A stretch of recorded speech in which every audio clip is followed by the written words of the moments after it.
I like that. Well, you like that new track yet, or what? I am feeling that tone. I definitely like that. It's a little bit edgier, A right? little, a little. It's still Xavier top floor. It's still our Yeah. guy. It's still our Who's guy super dope, by next. the way. Who is super dope. Absolutely he is. So you know, No change question change about that. change it up a little, but we're in a different place. But not for long. So for since you're hosting, you're hosting, although we're on a couple of different channels. We're on your YouTube, we're on my YouTube. So people are probably wondering what the hell is going on.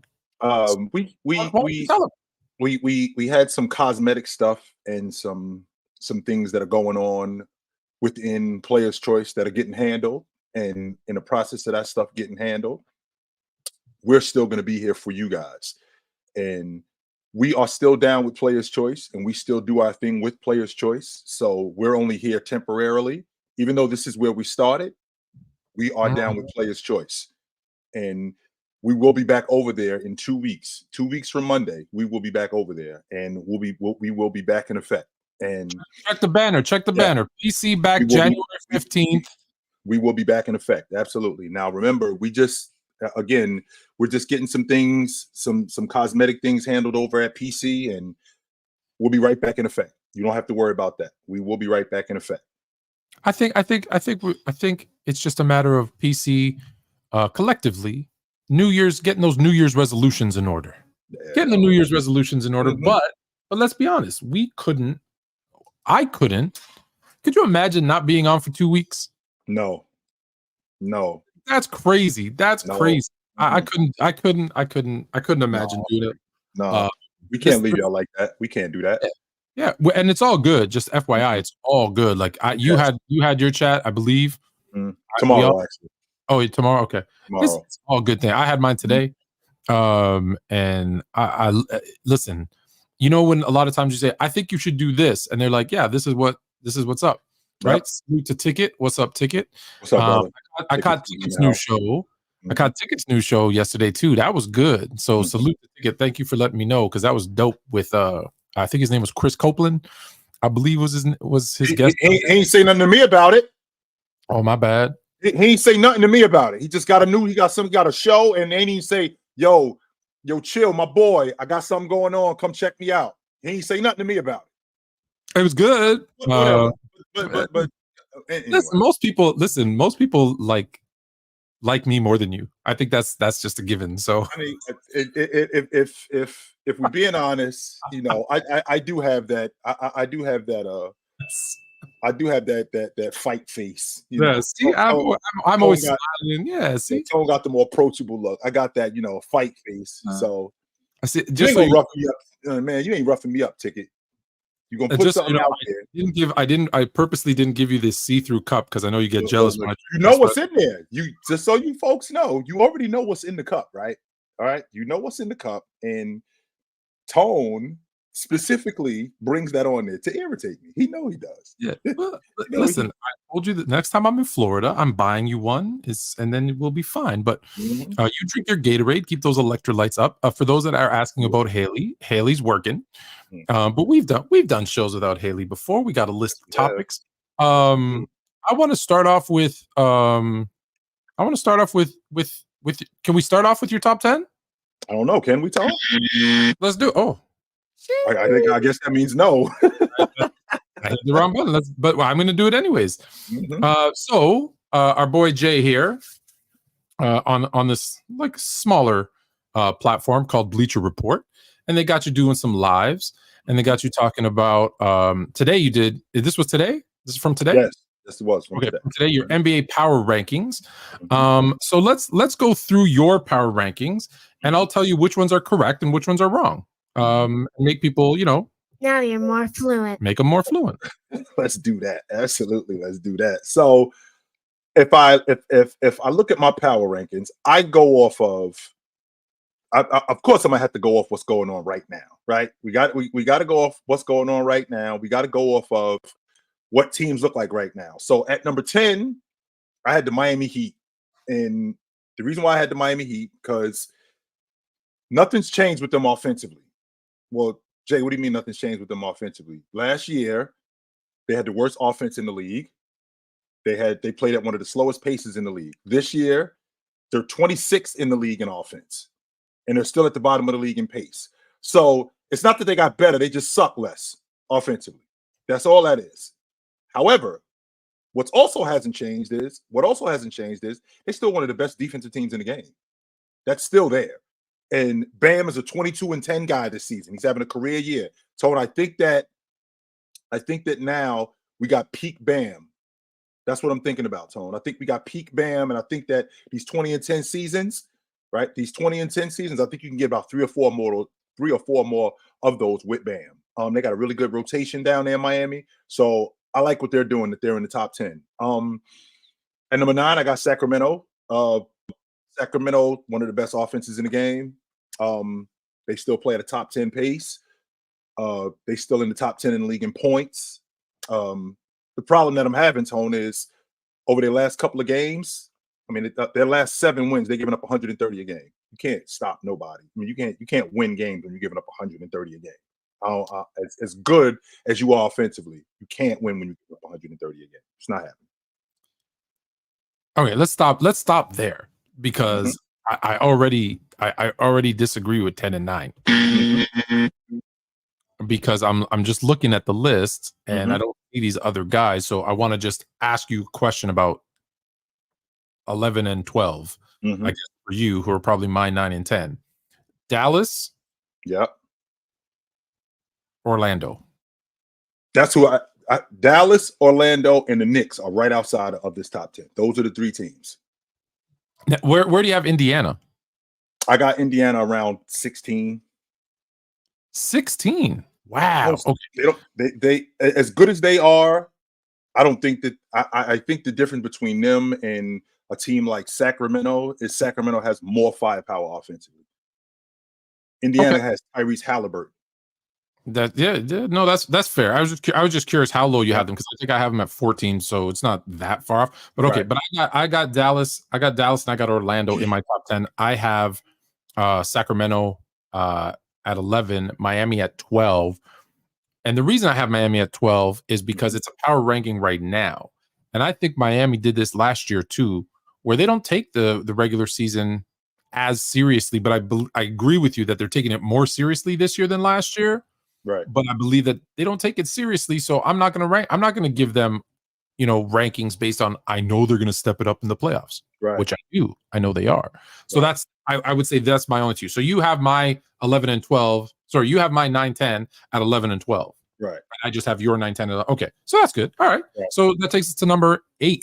Number 8, the Pelicans. And the reason why I'm digging the Pelicans, they won 5 of their last 7 games. They won their last 4 straight. They rolling in that aspect. They're in the top 10 in the league in turnover and forced turnovers, and they lead the league in steals. Tone, you know me. You know how big a deal I think Herb Jones is. I'm a big-time Herb Jones fan. He's one of the best perimeter defenders in the game, and he anchors that defense on the perimeter. And because of that, that's why they do what they do defensively. Offensively, you got a guy in Zion Williamson. You got Brandon Ingram. And one of the main reasons why they are what they are offensively is because of Valanciunas. You got another glass cleaner, right? You got another glass cleaner. You got another guy that mans the boards, holds these teams to 1 possession so they could get out in the open floor. Tone, I really believe that if I could get some health out of Zion Williamson, which I've been getting this year, almost half the season is over. He has not missed that many games. I've been getting health out of him. He's been playing. Yes. But he hasn't been playing what we expected him to play. Right. Do you think his listen, I know this or what I think, but I want to ask your opinion. Do you think he's playing? How can I put this? I'm trying to think of the word I'm trying to use. Do you think he's playing a certain way so that he doesn't get hurt? Like, do you think given 85%? Well, Tone, you know how I feel about getting hurt. If you think you're going to get hurt, you're going to get hurt. 100%. And he still plays above the rim. He still plays in traffic. So he still does all of those things. I don't think he's playing to get hurt. I don't think he's conserving any energy. I think the problem we having is when we see him more, those deficiencies he has, they really get exploited, Tone. Like, he doesn't rebound as much as I'd like. He doesn't score from the perimeter. He doesn't really have that type of one-on-one mid-range game where you can see him knock down open shots. The fact that he's on the floor more, it just shines a light on the different aspects of his game that he's deficient in. Defensively, him being an off-ball defender, he's not very good as an off-ball defender.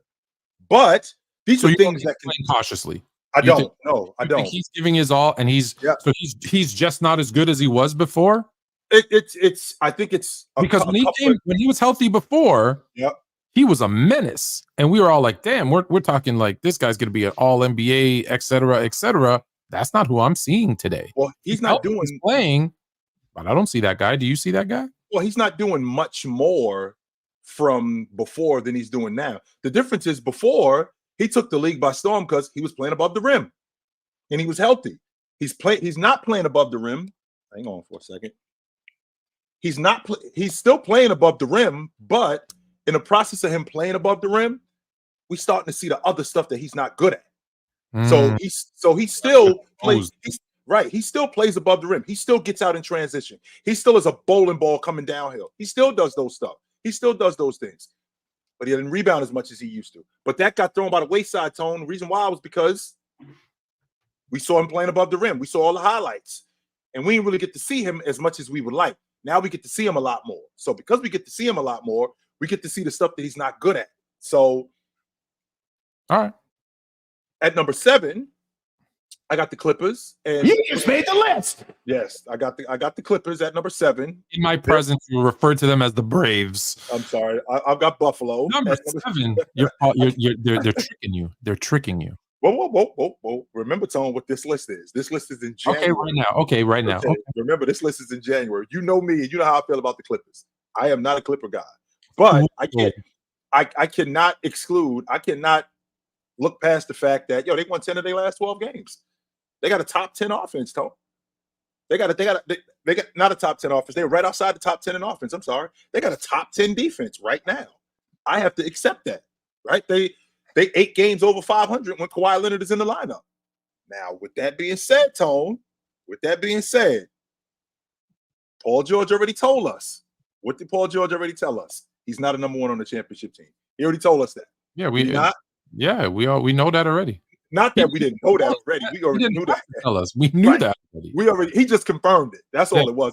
It was basically like the cops. Like, we already know this. We just need you to confess it. That's all.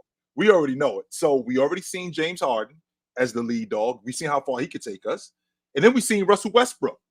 All right. We seen Russell Westbrook. He's taking his team as the lead dog or as the lead guard to the NBA Finals. However, there's only one guy on this crew, Tone, that has actually gotten it done more than once. And he's the linchpin in all of this. If he holds up, I think they got a shot. But from what I've seen over the last 4 years, there's no evidence to suggest to me that he's going to hold up. They've lost 2 of they lost 2 out of 3 when I think they lost 2 out of 3 when he was out of the lineup with a hip injury.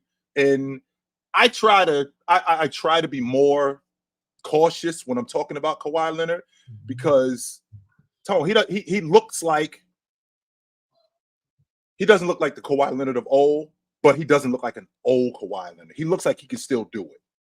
He does look like he can still do a lot of the things that he used to do. He just doesn't look like he could do it for as long as he used to do it. Listen, I think Kawhi Leonard, when healthy, right, I think we all agree, is a top 10 player in the NBA, or top 5 player in the NBA, right? I think we all agree, offensive, defensively, when he's 100% healthy. But here's the things that I know. I know that Westbrook, can you trust Russell Westbrook to be a linchpin, a role player on a championship team? That's different. Haven't seen it. Haven't seen it. Have I seen James Harden as a number 1, number 2, number 3, I don't care, be a piece of a championship team? Well, once, I think they made the finals when he was like 7. And since then, no. We've been disappointed year after year after year in the playoffs. Paul George already told you, I'm not the number 1 on a championship team. So we haven't seen him go to the finals either. Right. With Kawhi, And I just finished telling you, when fully healthy, he's a top 5 player in the NBA. But he won his 2 titles, right? I believe, yes, with San Antonio. He won 2, right? He won 2 in San Antonio? No, Or he won one in San Antonio. one in San Antonio. One in But San that was Antonio, with a one in very, very good veteran team that had been together for a long time. That was led, although he was the young guy that brought it all together, maybe, that was led by Tim Duncan, Tony Parker, Manu Ginobili, right? Right. He was a major part, finals MVP. I'm not taking it away. But that was a solid core group. He then goes to Toronto. For the record, for those that don't know, who had the number 1 record in the NBA over 5-year span, in the East, number 2 to the Warriors. So had won the most games in the NBA next to the Warriors over that 5-year span. A very, very tight-knit group. He replaces DeMar. He comes in with Danny Green and Marc Gasol. It's not like it was, and they win a chip. So the 2 times I've seen him win, he has had a solid, for lack of a better term, supporting cast who knew their roles, who were very well coached, right? Nick Nurse and Greg Popovich, right? That's how he wins. Mm-hmm. What do I know about the Braves? I know that the Braves, do I trust their coaching? Is it a championship caliber coach? Yes. Yes. Yes. And I know that I got a bunch of guys who I don't know if I trust. Wait a minute, Tone. Before you go any further, take the Braves off the table for a second. I just want you to look at the roster. I know that they're the Clippers. The roster. I just want you to look. That's what I'm talking.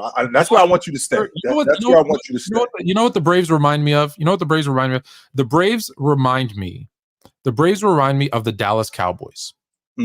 Check it out. If you take the Cowboys roster from almost any year, star-studded, you put them in any other NFL city, and we're all saying that's a Super Bowl champion. That's a team that has to make it to the Super Bowl.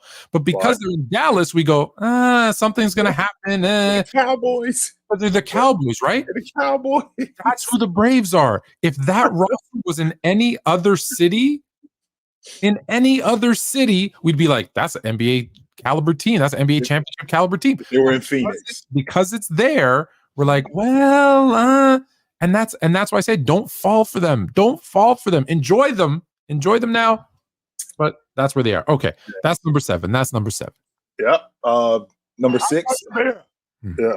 At number 6, I got the Bucks. And despite the fact that Indiana owns them, yeah. It's not even in the top 5. No, I don't. They're not even the best team in their division. Let's start there, Tom. They're not even the best team in the. Okay, but you got the best team in the league in their division. Yeah, they're not even the best team in their division. So with that being said, with that being, I'm talking about in the Central Division. They ain't even the best team in the Central Division with Cleveland and Indiana, and they ain't even the best team in that division. But with that being said, who's better than them in their division? Indiana. They beat them 4 times already, Tom. But you have Indiana out of the top 10. There's a reason why I have that. You can't do that. You can't do that. You can't have them at 6 and say they're not even the best in their division and have the other team at number 12. There's a difference. There's a huge difference with this. Here's why, Tone. They have Giannis Antetokounmpo. They've won 9 of their last 12 games. Yes. And of the games that they've lost, of their 9 losses that they have, Tone, 4 of them are to Indiana. That's half of their losses. 4 of them are to Indiana. So who? Oh, geez! I can't believe you just did that. If you take if you take Indiana off the table, they got the best record in the NBA. The best record in the NBA. If you take Indiana off the table. With that being said, Indiana has a way worse record. They've lost to way more teams. Just because. Remember my 49. I'll give a prime example. My 49ers. I remember my 49ers. I believe it was in 2007. I think it was 2007. I think we finished 6-10 that year. And losing 10 games, we lost. I think we only lost 1 game in the division. That was it. We only lost 1 game in the division. And I think we had lost to the Rams.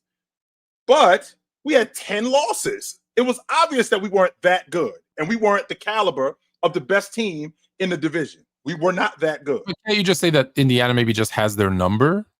Right. They don't match up well against Indiana. So they're still better than them. They just don't match up well against them. Because you can't have them 6. If you have 1-6 and 1-12, I'm immediately thinking cocaine is a hell of a drug. If they played Indiana in a playoff series, do they beat Indiana? If they played them right now, what do you think? I don't know, Tone. To be honest with you, I can't say with 100% certainty that I'm picking the Milwaukee Bucks to beat Indiana. Wow. I can't say with 100% certainty that, they handle them. I can't say that. However, how they fare against the rest of the teams in the NBA, is completely different. I don't know what it is about Indiana. Actually, I do know what it is about Indiana. That's not true. I do know what it is about Indiana. They exploit their lack of perimeter defense. Tyrese Halliburton makes a beeline to Damian Lillard, a straight beeline to him. He does not waste any time. He looks at Damian Lillard like he is a bucket of KFC extra crispy. 100% he does. But that's neither here nor there. They still have the second best record in the Eastern Conference. They've won 9 of their last 12 games. They have done that. And 11 of those games have been against playoff teams. 11 of those games have been against playoff teams. Here's the problem with Milwaukee, though, Tone. Their defense. They're next to last in the league in creating turnovers. They don't create turnovers at all. Don't tell half of a story. Tell the whole story. Right. Their perimeter defense. Okay, I'm sorry. If they were a better defensive team, put the blame where it is, right? Put the blame where it is. Damian Lillard and Beasley. Like Malik Beasley. Yes, Malik Beasley. And I just said it, Tone. Tyrese Halliburton, he seriously looks at Dame Lillard like, this dude has nothing for me. Nothing. He looks at him like, I can exploit him. And he's right. He's right. Yeah. He's absolutely right. Damian Lillard is a cone when it comes to Tyrese Halliburton. He may be a cone when it comes to everybody else, too. And I just never really, not paid attention to it, but I just never really said it out loud. But watching him against Tyrese Halliburton, he really can't do anything with Tyrese Halliburton. Yeah. So their perimeter defense is a huge problem because that's your point of attack. If they were a better team defensively, Tone, we'd be talking about Giannis's Defensive Player of the Year because Giannis has actually been really good this year defensively. Do you put any of that blame on Coach Griffin? I do, and the reason why, defensive coach, right? He comes from the Nick Nurse tree, I guess you could say, right? And as a player, he was a defensive player, a dirty work guy, and etc. But there seems to be there's enough stories now where where there's smoke, there's fire, that he might be the issue. What's up, young fella? What's going on, brother? I can scheme, Tone, but what I can't do is I can't really do anything about personnel because it's not a coincidence that just last season they had one of the better defenses in the game. Add that to the fact, Tone, that this season they have one of the best defenses in the league in the last 5 minutes of the game. So they can hunker down. They have one of the better crunch time defenses in the league. Here's the problem with that. What's leading up to that? That's the $1 million question. So if my 49ers, the last 10 minutes of a game, the last, 5 minutes of a quarter, we're shutting the door on you. Meanwhile, you're scoring the last 7 minutes of the first 7 minutes of the quarter. We can't stop you. That doesn't help at all. That doesn't help at all. And that's kind of what's going on with the Milwaukee Bucks. Their perimeter defense is just garbage. Damian Lillard and Malik Beasley in particular. When you lose Drew Holiday and you lose Grayson Allen, who are going to give you effort on defense, that's a recipe for disaster. Yeah, and I think that's where it's going to be. People are going to listen. People are going to be calling for Adrian Griffin's head, but at the same time, it's a lot easier to make a trade and bring in another perimeter defender, I believe, than it is to take the coach out at this point in the season, right? Totally. To take a coach out now and bring in someone else halfway through the season and expect them to get it together and make a playoff run. I don't know that we've ever seen that in the NBA. I know that I've seen it in some other sports, but I don't think we've ever seen it. But to maybe package Beasley with someone else and bring in I don't know who to play alongside Damian Lillard, I think that's easier if that's, or it's less hard, because I don't think it's easy. I don't want to use the word easy because I don't think it's easy, but I think that might be the route that you're going to go, because you've kind of you've gone all in on Damian Lillard. You know what you have there. Yes, you need a defensive perimeter guy next to him, because behind him can't cover. Just can't. With that logic, Tone, that you need another defensive perimeter guy next to him, would you call up the Chicago Bulls and ask for Caruso?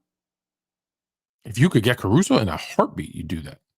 Absolutely, I would. From Milwaukee, I'd call up Chicago and ask for Caruso. See what it would cost me, and what if it would cost me something that I'm willing to give up, because I'm not willing to part with any of my core guys. Giannis, Brook Lopez, Bobby Portis, and that might be Lillard. Yeah, I'm not willing to part with any of those guys.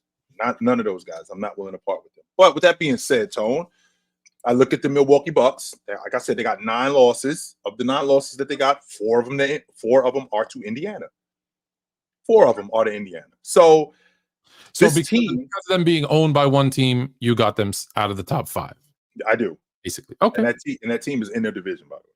All right. At number 5, I got the Sixers. He's missed 7 games. Joel Embiid has.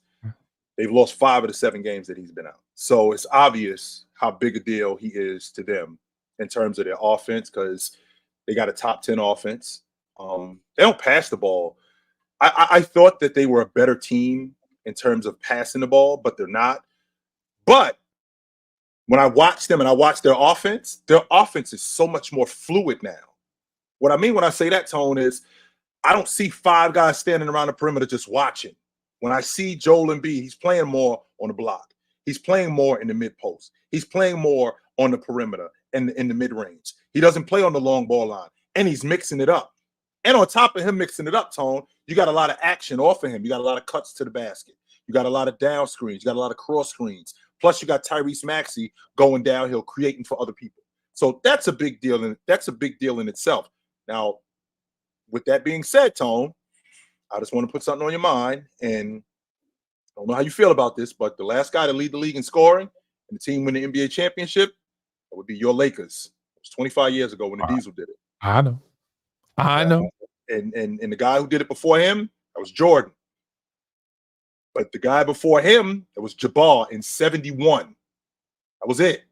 So the fact that you lead the league in scoring and you're averaging 35 a game, I don't know how conducive that's going to be to winning. Well, that's what they always say until someone does it, right? Jabbar did it, and then it didn't happen. And then when Jordan came in and was the leading scorer, there's guards and whatever, leading the league in scoring. There's, at the top of the list, remember, it became kind of guards heavy, and they said, oh, you can't win with a leading scorer, especially a guard. He proved them wrong. Then now it was guards, because we went to ISO ball in the 2000s, but then Shaq did it. And now we're saying, well, no one has done it since Shaq until somebody else does it. So I think with the Sixers, much like any team, and I told you this on Deck the Halls, if you remember when we did the debate, there's been 2 teams in the last 40 years, 2 that weren't a top 5 defensive rated team to win a championship. 2.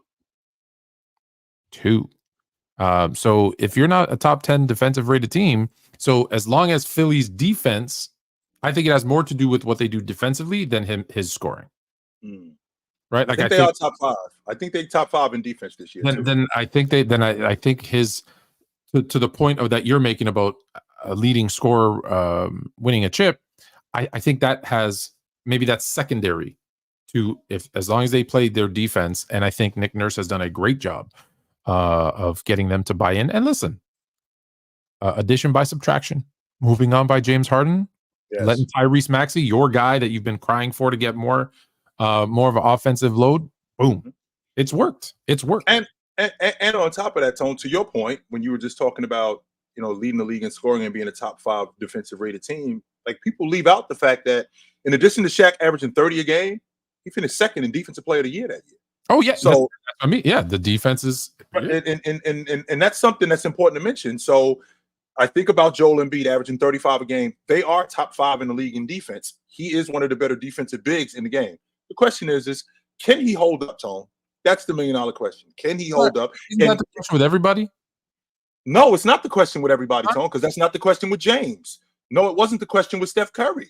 It wasn't the question with KD. No, it was not. It wasn't the question with Curry in the beginning? It was before he started winning, it was a question. But after he started winning, that wasn't a question of whether or not he could hold up. That wasn't a question with he hasn't won yet. Once he wins, then now that's different. Now we can have a different conversation about him when he does. But you said it yourself, Tone. When we're talking about a guy who at 35 a game, at 33 a game, like Julius Randle, your production completely goes the other way. That's a recipe for disaster. I can't count on that. That's the difference too, right? Is that playoff drop off. Right. I want to go back to your defensive thing too, because you brought up Jordan too, leading scorer. But if memory serves me correct, they were pretty good defensively, I think, too, those 6 years that they won. 100% Jordan, because they won top 5 in defensive player of the year. They won. Or sorry, he led the league in scoring 4 other times that they did not win. Go look at the defense. Those other 4 years, the defense matters. So, but when I said, I want to go back to when I said about Embiid holding up, the question that is the question for everybody, though, right? Like we said, if Embiid holds up, if Kawhi holds up, if you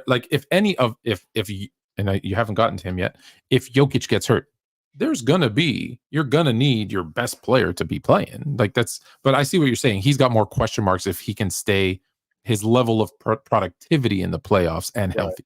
Right. I see that part absolutely.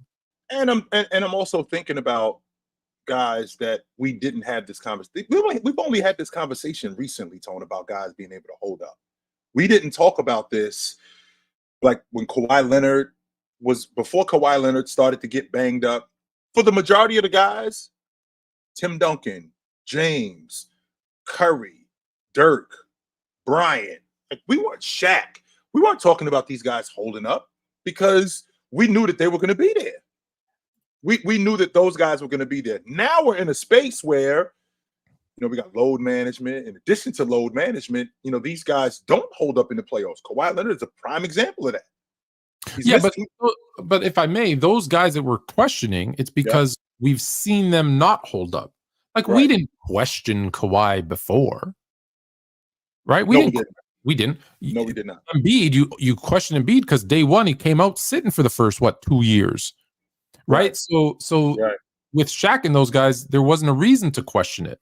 These 2 guys in particular have given us a reason to ask. So I don't think that's a generational thing. I don't think I think it's just particular to these players. I think.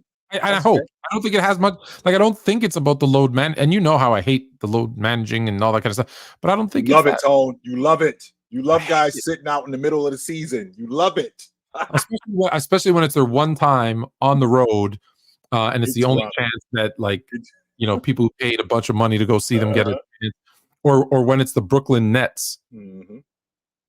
Really, like we're going to sit everybody against the Bucks because we know we're going to lose. And then you come out 2 nights later and lose anyways again. Anyways, okay, let's go back to your list. We're at number 4. We're at number 4. The Rich Creamies. That's what we're talking about now. The Rich Creamy Nougats. They also, Tone, are a top. They're also a top.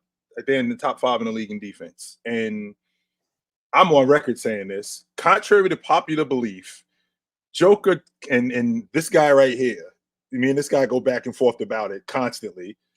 Joker actually does try. I might not be as fast as Usain Bolt, but I'm sure I'm going to run the 100. And I'm going to try to keep up with him as much as I can. I'm probably not going to be able to, but I damn sure I'm going to try. I'm just not out here just shaking my legs like, oh, let's just get this over with. No, I'm going to actually give it a run. I'm going to rebound. I'm on defense. No, yes. I think he tries. I think he picks his spots. I think that's a thing now. Like I see that a lot of times where people aren't just running. I see it a lot more than usual. Well, you just mentioned it yourself, Tone, when you said that guys pick their spots. Was Olajuwon in every play? He wasn't in every play. When you're that big, you have to pick your spots. I don't know. Right, and a guy like Joker, he is gonna dig in the paint. He is gonna rebound. He is going to contest shots. Okay, I can't jump over a telephone book, but I am going to actually try to block a shot. I am going to rebound. I am going to clog the lane. I am going to make it difficult for you. I'm not Lajuan. I'm not Tyson Chandler in here, no, but I am going to do my best to make things difficult for you and give guys like Aaron Gordon, give guys like KCP opportunities to make defensive plays, to rebound. That would explain why they are where they are. That's what explains why they are where they are in the league in terms of defense. But offensively, they're just fantastic, Tone. They're third. They give up the third least turnovers in the league. They take care of the ball. There's only 2 other teams in the league that take care of the ball better than them. That's largely due to Joker. And that's largely due to them running the offense through Joker. When you got a guy like Joker that's that good and that's that efficient, who sees the game, plays ahead, where MPJ ends up with a wide open shot before he even crosses half court, or Aaron Gordon ends up with a dunk at the end of the shot clock because he sees the game a lot further along than other people. More times than not, you're going to be successful with a guy like that, specifically offensively. You are. Okay. I had Denver 5, Philly 4, but I liked your argument. So I give you the bell. Okay, absolutely. At number 3, I got the Minnesota Timberwolves. I got Minnesota. They still got the best defense in the league. They got the second best record in the league. Two of their front court players in both Cat and Rudy being the top 20 in the league in rebounding. That's a big deal. And with that being said, this is the group that I expected this season. I expected to see this last year. Yes, that's before Cat missed 54 games. I expected to see this from this group, but Cat's been out of the lineup, but now he's back in the lineup. And they have a dynamic player in Anthony Edwards. They have perimeter defense. They have all the necessary ingredients, Tone, to win the NBA championship. You got your elite perimeter defender. You got your elite perimeter scorer. You got your elite big man. You got your elite interior defense. You got your great rotation guys and Nas Reed. The bald head kid. I'm surprised. I'm sorry. I drew a blank on him. But Slow-Mo, you got him. So you have all of these guys who are equipped to win the NBA championship. Here's the $1 million question. The $1 million question is, can you guys do it? Right? Can you guys actually put this thing together? Can you guys put this thing together to win the NBA championship? With the defense that they have, Tone, they should actually get more in transition than they do. And they don't. They're an average transition team. You would think that with perimeter defense like Jaden McDaniels, like Anthony Edwards, right? You would, if you had guys like Mike Conley, if you had guys like that to speed the game up, we could get more stuff in transition than we do. And they don't. And that's a problem that I have with the Minnesota Timberwolves, that they don't get a lot of easy buckets in transition. That's going to be a problem moving forward, because once the game slows down, that means buckets are at a premium. So if we got to speed the game up, we got to be able to convert, and we have to be able to convert during that time. So I'm going to tell you 2 things. One, I told you so last year, because I told you what Minnesota was going to do last year. 2, at the beginning of this year, what did I tell you? Do you remember this conversation when we did our first power ranking, and you said, I don't know if I want to trust them after, and you've always been out on Minnesota. This year I told you buy into them. This year I said buy. Last year I said sell. And this year I said buy. Yes, you did. Yes, you did, Tom. My fault. Yes, you did. Here's what I'm going to tell you, and here's what I'm going to now foreshadow you into the playoffs. Sell again. Because I think last year I told you I was right about to sell. This year I was right to buy them in the regular season, but I think come playoff time, the things that we're seeing that are working well with Cat and with Gobert, we're going to see Gobert put in those situations again. Remember every playoff we see him get put in those pick and roll situations, and he gets exposed.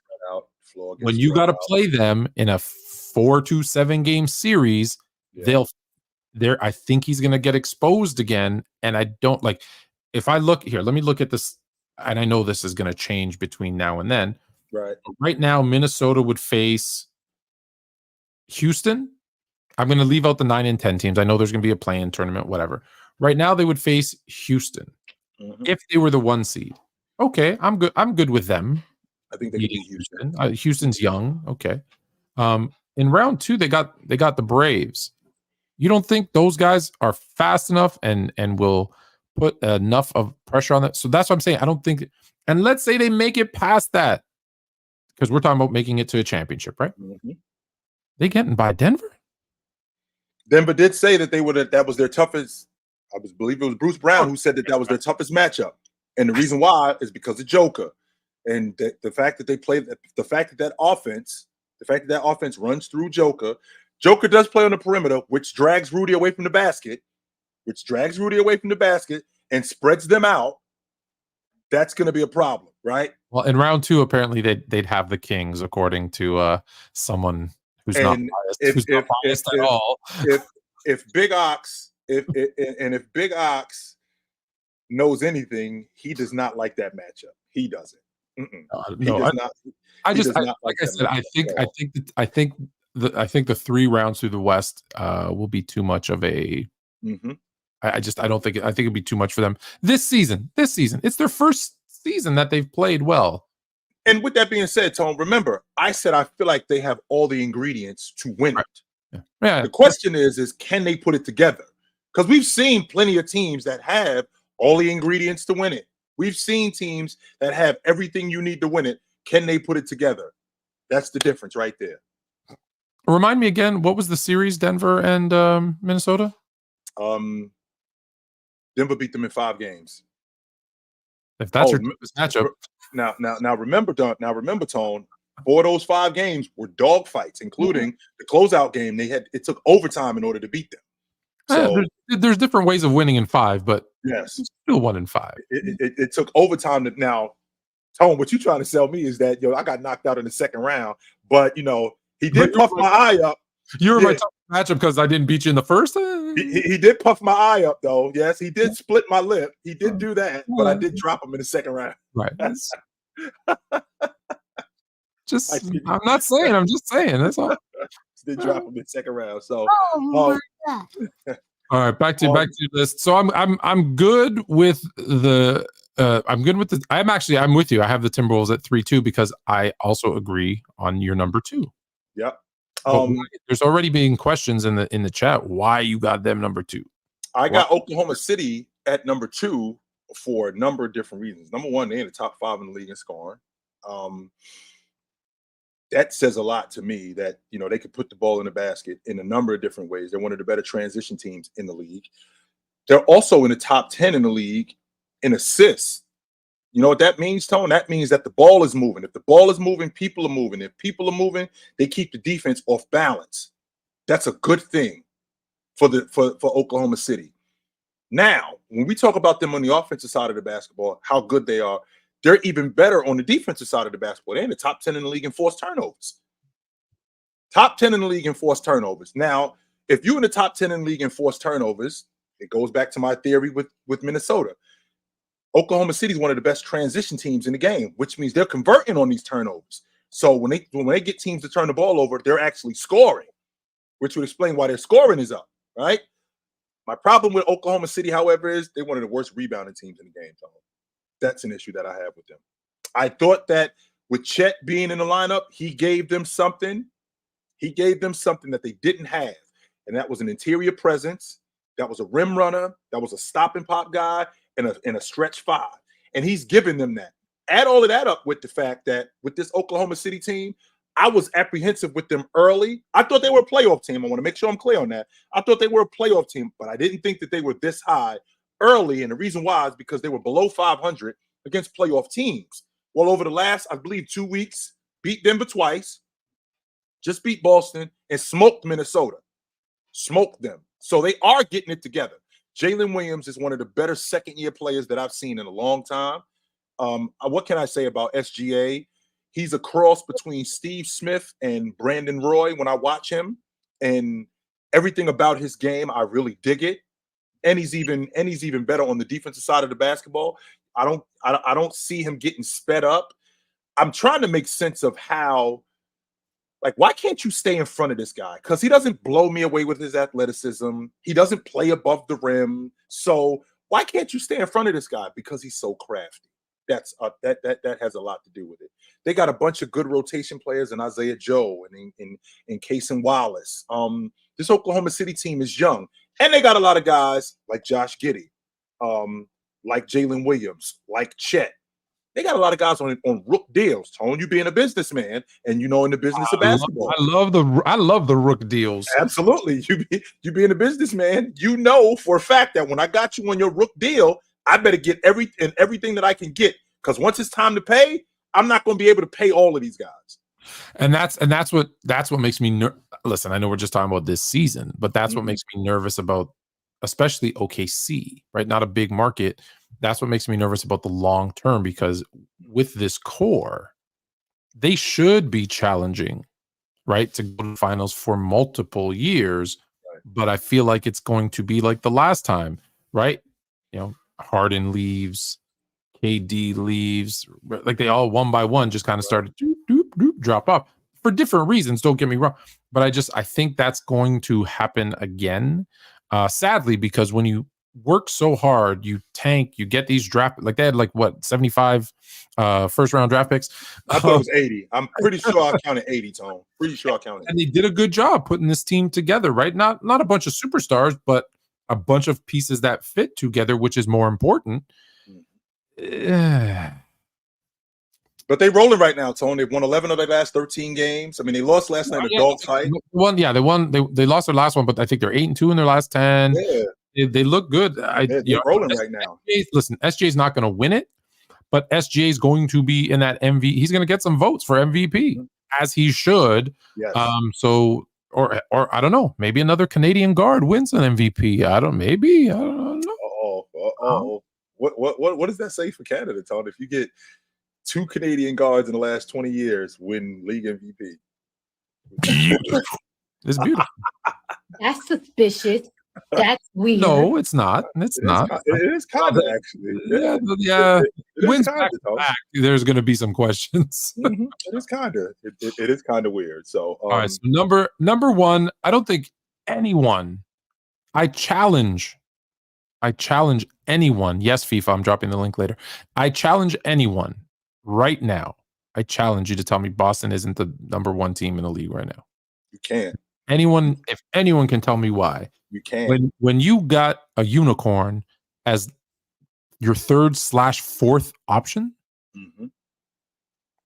who's a better team than that? You got people. I just yelled at someone in the what is currently the panel chat, which will be someone calling them, are they a super team? I'm like, no. When a team starts playing great, you don't just call it they're a super team because they're playing great. Right. This is why I hate the whole. Remember, this is why I hate the whole super team narrative and people calling anyone a super team. I hate it. That being said, what are their flaws other than falling in love with the 3? Let's start with they don't have many outside of the long ball. They're in the top 5, and they're the best rebounding team in the league. They're in the top 5 in the league defensively. They score with the best of them. They undefeated at home. So I think about what flaws they have.Maybe their rotation. So guys like Peyton Pritchard and Cornette. Even though I dig Hauser, I think Hauser is one of the better. I think Hauser is one of the better perimeter defenders off the bench in the league. 100% he is. I still think Brissett should be playing more. And another one of their flaws is their coach, because he's still young and he's still figuring it out. But because they're so good, and they have a lot of guys in Jason Tatum, Jaylen Brown, Drew Holiday, who, by the way, Tone, doesn't shoot the ball particularly well. I don't know what's going on with him, but he's becoming more of a turnover guy, and like he'll give me good productive minutes from time to time, but I do worry about him defensively, because I watched SGA just basically have his way with him. But meanwhile, I watched SGA get covered by Jason Tatum, and nobody is talking about this, Tony. I don't know why, but in the last 5 minutes of that game against Oklahoma City, last 5 minutes of that game, Jason Tatum was covering SGA, 0 points. Nothing. Shut the door on him. 0 for 3 from the floor. completely shut the door on him. And I'm thinking to myself, why can't anybody else stay in front of him like Jason Tatum stayed in front of him? Well, bigger defender, more athletic, more range, able to cover more ground, more physical. With all of that being said, why wasn't Jason Tatum covering him throughout the game as opposed to the last 5 minutes? Well, I'll tell you why. I'll tell you why, because that's what you want Jaylen Brown to do, right? Jaylen Brown is the number 2 on this team. And what you want him to do, maybe not as athletic as Jason Tatum, but he's long, he's athletic, he's known for defense. That's what you should be doing. That's what I want you to do as the number 2, is I'm going to put you on their best offensive player, right? And I want you to focus on that, and I want Tatum to focus on the offense. Right. That's what you do as a coach. And then what happens is, oh, that's not working. All right, I got to flip it. Because I don't want, I'm not saying that they can't do it, but I don't want the person that I put the offensive load on to also have to go full court or whatever, full game, guarding their best defender. That's just not a good recipe. It's not successful. That's why I have 5 guys on the court. And I'm not saying to rest. I'm not saying that, but I'm saying if I have to be the number 1 offensive player and I have to guard their best offensive player, my game is going to be different than if I can just say, hey, you take them for even 3 quarters. Right. And I'll take them for the 4th. No problem. Right. It changes the dynamic of the game, and that's what you want, because now I can focus on doing other things. And that's what a team is. Like, if I have to do it all, if I got to guard the best player and be the offensive guy and be the rah-rah guy and keep you in line and tell you what position you're supposed to be in and motivate you and lead you. Look, guys can't do it. We've seen guys do it. It's rare that there's a guy who can do all of that. It's rare. Am I hearing Tone get sucked into the now theory that these guys can't be the complete player like Scottie Pippen was, like Jordan was, like Bryant was? When we're talking about Jason Tatum as arguably one of the best players, a top 5 player in the game, why can't you, when you've shown me that you can be elite on the defensive side of the basketball, you've shown me that you can do that, why can't you do this regularly? Why does this have to be a special occasion? It's not my birthday. I'm going to tell you. Hold on. Well, the first name you said was Pippen, and Pippen didn't have to do the scoring. Pippen didn't have to worry about the scoring. You know this. Look at most of his points, fast breaks and opportunities. It wasn't him. He was facilitating the offense, but his scoring was off fast breaks, easy opportunities, dunks mostly. And it made Jordan's life easier because it's Pippen. Yo, you go guard this guy. Or you're having a hard time. Okay, Jordan. Or flipping back and forth. Let me use the Olympics as an example. They decided they were going to shut down Tony Kukoc. What'd they do? They doubled him and they took turns on him. Right. In the 91 finals, Jordan had him for the first game. He got into foul trouble in game 2. I think he got 2 fouls in the first quarter. Pippen jumps on him for a little bit, and then Jordan comes back onto him for the rest of the series. Although people remember it differently, that's actually what happened. But that's what I want to see from Tatum and Brown is what, because you're asking Tatum to do it. Well, why are you letting Jaylen Brown off the hook? He just got paid $300 million. Yes, him too. And he can't go left. So you know what? Go guard SGA. Absolutely. Go make it easier for your number 1 guy. He actually was on SGA for stretches throughout the game, and he wasn't doing anything, which I got a problem with that, because I'd like to think, watching him previously, he actually is a good defender. Now, to your point about Scottie Pippen, well, Scottie Pippen was asked to score, Tony. He averaged 20 a game in more than one season with Jordan. But with that being said, he also got a lot of easy buckets off defense in transition. Absolutely. Now, with that now a guy like Drew Holiday, who obviously, as good of a defender as he is, he could use some help. And it's okay to get that help from Jason Tatum. It's okay to get that help from Jaylen Brown. Yo, I'll cover him. You don't have to cover him the entire game. I'll deal with him. And when we have switches, you do a good job on this guy and give guys like SGA, give guys like Anthony Edwards, give these guys different looks. When you give them different looks, now you make them more susceptible to mistakes, as opposed to he's just covering, Drew Holiday is covering him. With Drew Holiday covering him, I know what Drew Holiday's nuances are. I know how Drew Holiday wants to cover me. So I am asking a guy like Jason Tatum. I'm asking a guy like Jaylen Brown. I'm asking Anthony Edwards. I am asking these guys to be that on both sides of the basketball. And the reason why I'm asking you to do that is because I value the complete player. And if you want me to talk about you like I talk about the great ones, you have to do this on a consistent basis, not in 3 and 5 minutes. Isn't that what the great ones do? Is for the most part, they lead the team in scoring, you know, and when it matters most, they shut in the fourth quarter, in the last 5 minutes, they shut down the other team's best player. I saw Kobe doing that, right? Asking to cover, yo, I got AI in the finals. That's my assignment. He didn't do that in the first quarter. He did that in the fourth quarter. And he did do that in the fourth quarter, but that's what I expect. Because when I look at this Boston team, when I look at Holiday, Tatum, and Brown, right, this should be the most reckless, stifling perimeter defense in the league. It shouldn't be a question. Drew Holiday, arguably one of the best. I think one time you said the best perimeter defender in the league. Yes, let's say one of the best. I'll give him one of the best. The athleticism and defensive ability that Brown and Tatum have. This team, man, you should be struggling to get past half court when they want to. Again, you can't play like that the whole entire game. Don't get me wrong. But I don't feel like I see that enough.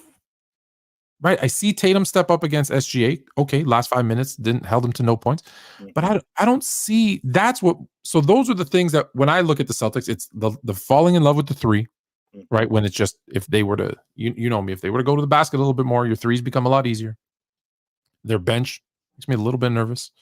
And the fact that I feel like they think they can flick a switch defensively, but I'm not sure they can. I think they can.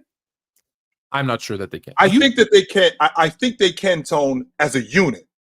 That's the difference. Individually, like I don't think Drew Holiday is what he used to be defensively. I still think he's damn good, but I don't think he's what he used to be defensively.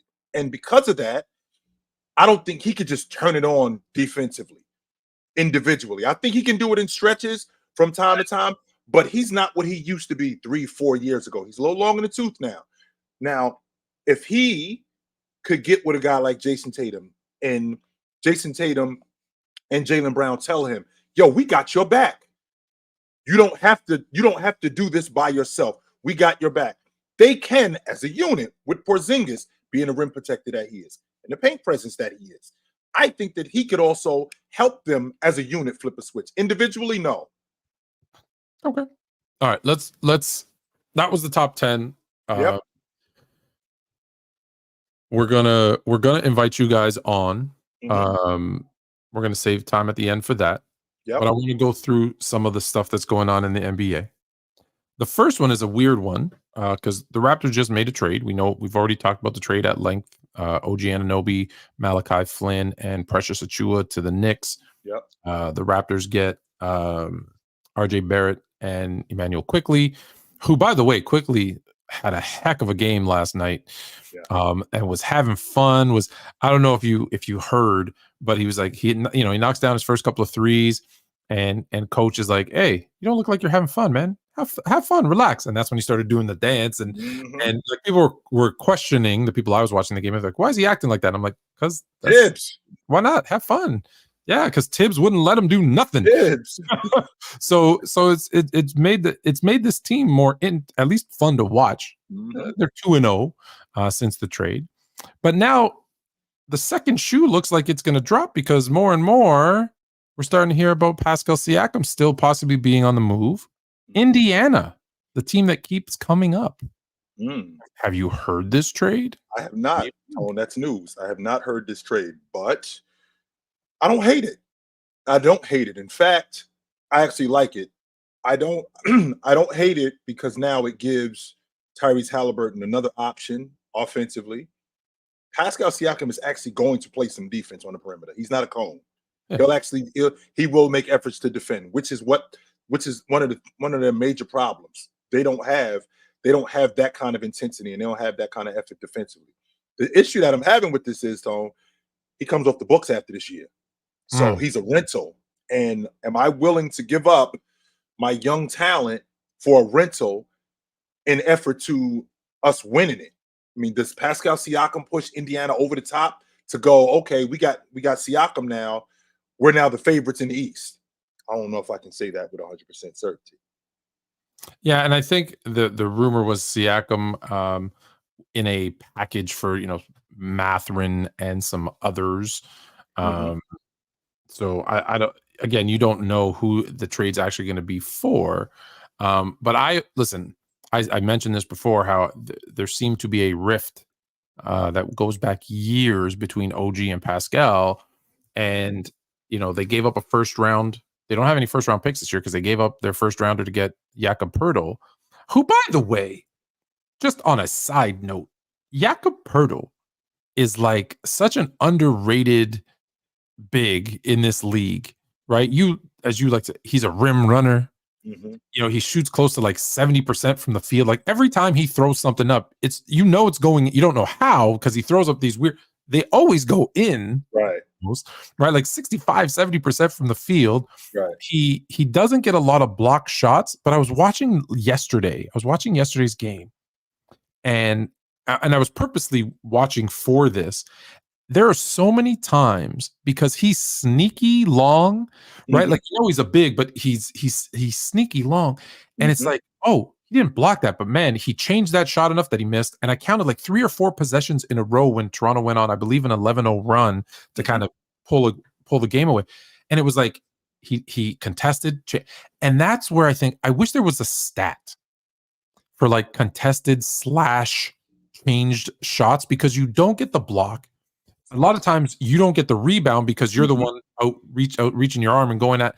But I saw so many guys double clutch or like throw up some bad, awkward shot that they missed. They get the rebound and off they go, and they're running. And like any team, I was going to say the Raptors are a lot better when they run. No, every team in the NBA, when they run and get easy baskets, is better, because this. I know this. Anyone who's played basketball at any level knows this. If you get out and you get some easy layups, man, your shots seem to fall a lot easier when it's a lot bigger, boy. It's so much bigger. But to your point, Tone, they actually do have a stat. It's called contested shots. Evan Mobley's in the top 5 in contested shots, and in contested threes. Now, I know what you're talking about, Tone, because a lot of people, they think that rim protection is just blocking shots. No, it isn't. Rim protection is a number of different things. Rim protection is pushing a guy out of the lane. Rim protection is making a guy take a bad shot. Rim protection is altering a guy's shot. Rim protection isn't just smacking a guy's shot into the third row. Rim protection isn't just blocking a guy's shot and keeping it in play. No, rim protection is a whole bunch of things. I don't pay enough attention, because you ain't the first person to say this to me neither, Tone, but I don't pay enough attention to Poeltl, and I probably should pay more attention to him, because I remember him when he was in San Antonio. They were garbage. So I wasn't really paying a lot of attention. He's an average player on a bad team. You're not watching him. So I wasn't really paying a lot of attention to him. Look, he's still an average player, but he's one of those players that will come in and again, the stats won't show it, but like there's a reason him and Siakam are like besties. Right. They remind me of Kyle and DeMar. They're like they're actually super close. So that's why I'm hesitant when I say so. I found the rumor, which was Siakam for Benedict, Matherin, and Walker. That's the package. Toronto, for some reason, loves this Jarice Walker. I know. I probably said his first name wrong. Yeah. Did I get it right? I got a name right. I think he went to Kentucky. Yeah, I think he went to Kentucky. And now it was ringing a bell, Tone. I did hear that, and I think that changed, because one of the guys that was in that trade was the kid Johnson from Maryland, the guy that wears the goggles on Indiana. He was also, who I love, by the way. Love everything about his game, but I don't know if that's enough to get it done for Siakam. Yeah, I don't unless it comes with some first round picks. Or what's that? That's a third team we got to get involved, Tone. Oh, jeez. That's suspicious. That's weird. You love this third team, but you know what? You're right, because Toronto would need more, but then it becomes a bigger deal. It's just more complicated. So you like Siakam to the Pacers if the price is right, because now they've got like, does he become the number one? Yes. Halliburton becomes more of a facilitator with Siakam. He becomes an even better facilitator because Siakam is a damn good transition player. They're the number one team in the league in pace. They're the fastest team in the NBA. So Siakam gets out in the open floor with the best of them, plays in transition with the ball with the best of them. And a guy like Halliburton, who likes to get off the basketball, he makes Siakam's job so much more easier when he's doing that stuff. So I think that they run it through him. I think he makes them a lot better offensively than what they already are. Yeah. Just FYI, there's still issues in Toronto. For those that are going to ask, there's an issue with who's going to take shots and people playing as individuals. Dennis Schroeder, right before the trade, if you recall, came out and said it. He's like, "There's a lot of me basketball." He goes, "I play for my country, right? I play for Team Germany, and we were very unselfish. This team still has that me mentality first. That's a problem." Right. You know, they talked about getting rid of it from last year to this year and the coaching changes and da. When a guy like Schroeder comes out and says it, like, it's still an issue. So that's why I think there's still some more moves. Tone, how do you feel about RJ being insurance? Because I think that you're going to lose Siakam, whether you lose him in a trade. That's the reason why I think why they have to trade him. Because how many times do the Raptors have to let someone walk for nothing? No. Right? And that's the thing you hate the most. I hate that. How many times? Like, every single time, right? There's a player. Okay, there's been some exceptions, but they typically, historically, have lost their best players for nothing. Kyrie Irving is an exception. Letting Kyrie Irving walk out the front door in Boston, I didn't love it. Right. Because I feel like they could have got something for him, but okay. But for the most part, when you have a star, you cannot let this dude walk out the front door. You can't. You have to get something for him. Whether it's a one, whether it's, especially the way they handed out ones today, you got to get at least a one, maybe 2 ones, a good rotation player. I was busy. I missed. What happened today? What happened today? Oh, I thought there was a trade that they gave a bunch of ones today. I'm talking about in general. I'm talking about specifically today because I'm talking about in general today when, Donovan Mitchell went for 4 ones.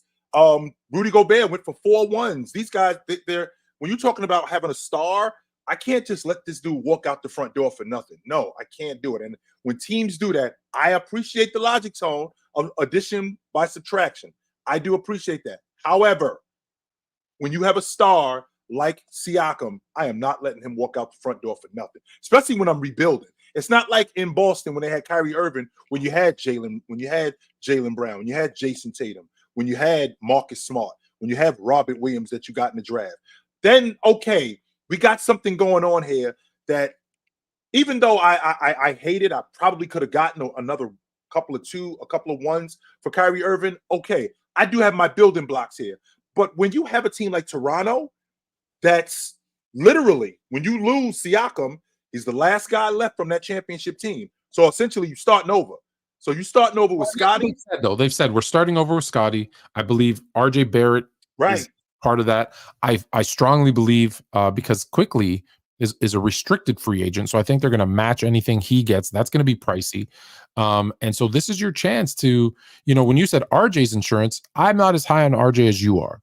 So if I'm going to get insurance, I'd like it to be either a player or a couple of picks that I think you're going to get for Pascal that you didn't get for OG. Because don't forget, they had an offer for like 3 or 4 ones last year for OG, and they didn't do it. I remember that. That was so now you got to and then you give up your one for Pirtle. So now it's like, oh, what are you doing? Like, where's the if you're 3 of them back? You could have got 3 of them back. 3 of them back. So I think if you can get a player and a 1 or 2 ones, right? And I think that's available. I think that's there's some other situations because Atlanta has been asking for him. Like if I could get, and I don't know if he even fits, but Murray probably doesn't fit. But maybe that's where the third team comes in. Any of those guys on Atlanta, if that kid Jalen Smith is not in, Jalen Johnson, if he's not in the deal, I'm hanging the phone up because before we talk about anybody else on that Atlanta crew, I want him. I absolutely want him. I don't care if I can. I'm not as high on DeJounte Murray. I'm not as high on all of those other guys. But in Atlanta, that kid, Jalen Johnson, if we're making a pick, I mean, if we're making a trade, if he's not involved in it, I'm out. I'm out. All right. So there's some other teams. Speaking of building around, so we said Raptors are officially now in build around Barnes mode, which I think makes sense. Although let me just one more second on the Raptors to say I hate one thing about Scotty Barnes. I hate one thing about Scotty Barnes. Have you watched a full Raptors game? I watched him play Boston in the play-in not the play. I'm sorry, in the in-season tournament. How many times did Barnes look like he was really hurt and was grimacing, and just to like be fine 30 seconds later? He does that. Like if he turns the ball over, he'll be like, or if he kicks the ball out of bounds, or if he misses a shot, it's like, I always feel like, and every time he goes down, he gets up and it looks like he's rolled his ankle and he's grimaces, and then he's fine. Like, knock it off, man. And again, nothing. It's one of those little things that I notice because I look at those little things and I'm like, stop it. But hey, maybe, I don't know, maybe he's hurt. I don't know. He's either hurt all the time or he over exaggerates kind of minor, it's like, I don't know if you've ever seen this. I think there's this TikTok video where it shows like, kids, Gen X kids, right? And they walk into a wall and it's like, dunk, and they just keep walking. And then they're like, Gen Z kids, bonk, ow, and they keep walking. And then millennials, bang, and he falls to the floor like walking the doors on. So this is fine. All right, the next one. So we're building around Barnes in Brooklyn. In Brooklyn, they're saying they want to build around Bridges. They want to build Bridges. Is that the right move? Is he good enough to be the guy you build a team around? Depending on what you're building around him. So if he's your best player, it goes back to when I think about teams like the Detroit Pistons, when I think about defensive mind, like when I think about the Milwaukee Bucks in the 80s, when you have a defensive-minded two-guard or small forward, you have to get guys like that around him. So, for example, them losing Ben Simmons was huge for what they're trying to do. Ben Simmons does so much for that Brooklyn Nets defense. With him off the floor, now you're relying on guys like Dennis Smith Jr. You're relying on Cam Thomas to be your point of attack guys defensively.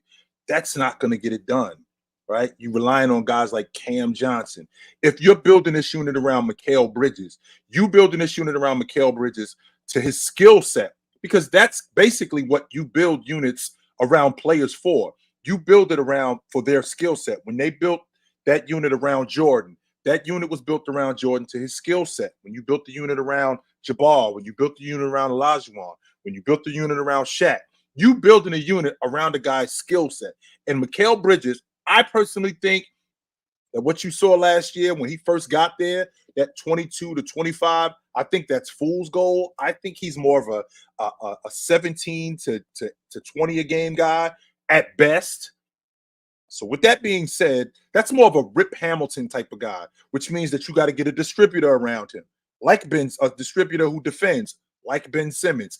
Then on top of that, you get yourself meat and potatoes guys. I'd like to move Claxton to the 4 and get a rim protector who can stretch the defense and be a stretch 5. Somebody like a stretch 5 rim protector, a stretch 5. Think about a tougher version of.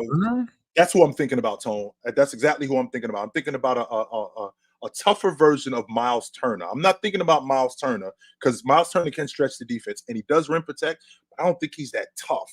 So however, who in the league is that? It ain't Cat. I can tell you that right. I know who it's not. Who is it? It's not Cat. Like in 2K, you can't custom build a player. Now we'll say this, Tone. I do know that defense is infectious. So if a guy like Ben Simmons is more likely to keep Claxton at the 5 and find a stretch 4, like Cat, like I don't think Minnesota's giving Lauri Markkanen. I don't think that. I think Lauri Markkanen can be a solid 2 or 3 on a very, very good deep running playoff team. I wasn't sure about Lauri Markkanen until this season. I thought that he was a 16, even last year. I wasn't sure about him going. I actually had the 6th man of the year. I mean, the most improved player. I actually had the right team. I just had the wrong guy. I had Colin Sexton as the most improved, but it turns out it was marketing. But we're talking specifically about building this unit around Bridges. Yeah, we're talking about building this unit around Bridges. Can he be your best player? Again, it's how you build this team, Tone. If I think that Miles Turner, if you're going to put Miles Turner on this crew, I think that the defense that you have with Ben Simmons being healthy, with Claxton, I think that defense becomes infectious, and I think that makes Miles Turner tougher, considering what you guys had when you got Claxton, when you got Bridges, when you got Simmons. You still got to get up. I still feel like you got to get a bucket getter, and I think you can get that when you trade Cam Thomas, because you ain't doing nothing with him. He's in and out of the lineup. You're not sure what you're doing with him. I'm sure you could get at least a number. I'm sure you could get 2 1s for him. I'm not on the fence about that. I'm sure you could get 2 1s for him and get a dirty work. I've got a live feed here. This is the general manager of the Brooklyn Nets. Right before he said they're going to build around Bridges. I drank a beer. I drank another beer. 3 beers. 4 beers. 5 beers. 6 beers. 7 beers. 8 beers. 9 beers. Yeah, no. He cannot be the best player on a championship team. He cannot be the best player on a good team. I'm sorry. I like Bridges a lot, but he cannot be your number. You cannot build around Miles Bridges. I'm sorry. Mikal Bridges, sure. You can't build around Mikal Bridges. Look, like I said, I think he could be your number 2. Right, I 100% think but I don't think he can be your number 1 guy. No, I do not. But if he's your number 2 and you find a 1, and then every other thing you said, I'm with you because of his defense, because he can do everything, but he's your number 2. He cannot be your number 1. I'm sorry, Brooklyn. Just tweak that a little bit. Say, just build around him. I don't think is the right thing to do. All right, so we have one more topic. Yeah. And we're going to send the link out and let some people come in, but we do have some super chats. Yes, we do. So let me go through these. The first one is, these are very big. I don't know how to make it smaller. I'll just tell you right now. I don't know what that is, why it's so big. I'm not editing the layout right now that it's live, but that's big. This is for the seeing. This is for us old guys. It's for the seeing impaired. That's why I got glasses. Nice big letters. All right. So football, CF Candy, 2 pounds. Appreciate it. What do the Bears do with the number 1 pick? Is it Caleb? I think, and this is interesting because you said, as a business guy, I like rookie deals. Is it Caleb or another quarterback? I don't know, but yes. The Bears should be taking that first overall pick that they're getting from Carolina and drafting their quarterback. They should be getting now, what they first need to do is make everybody think that they're sticking with Justin Fields. And they're doing a great job. They're winning some games now down the stretch. Justin Fields looks good. So now you move him, hopefully get another first and some players, or a second and a couple of players, because the Bears need everything. And you bring, because what happens is Justin Fields is going to be heading into year 4. Yes. Means for next year, he's going to have to get paid. That means you have a 1-year window with your quarterback on a rookie deal. And he's going to want big money, and he's going to deserve not the big money, but he's going to deserve big money. So unless you can sign him early to a deal that's team friendly, which I don't think they can, I think you move. This is what I said last year too. You move on from him, use that first round pick, because you got 2 in the top 10, as long as you don't win too many more games. And I think you get another, right? You can get a player or another first rounder, and then you build around whoever this new quarterback is. Because what has happened historically with the Bears is they pick the wrong quarterback. They have the wrong coaches. They fire the coach. The new coach comes in, says, this isn't my quarterback. They explode. They get rid of that quarterback. They draft a new quarterback, but they still have the wrong coaches. They make it fail. So the coach gets fired. They bring in a new quarterback. That coach says, this isn't my quarterback. They get rid of him. They bring in a new quarterback.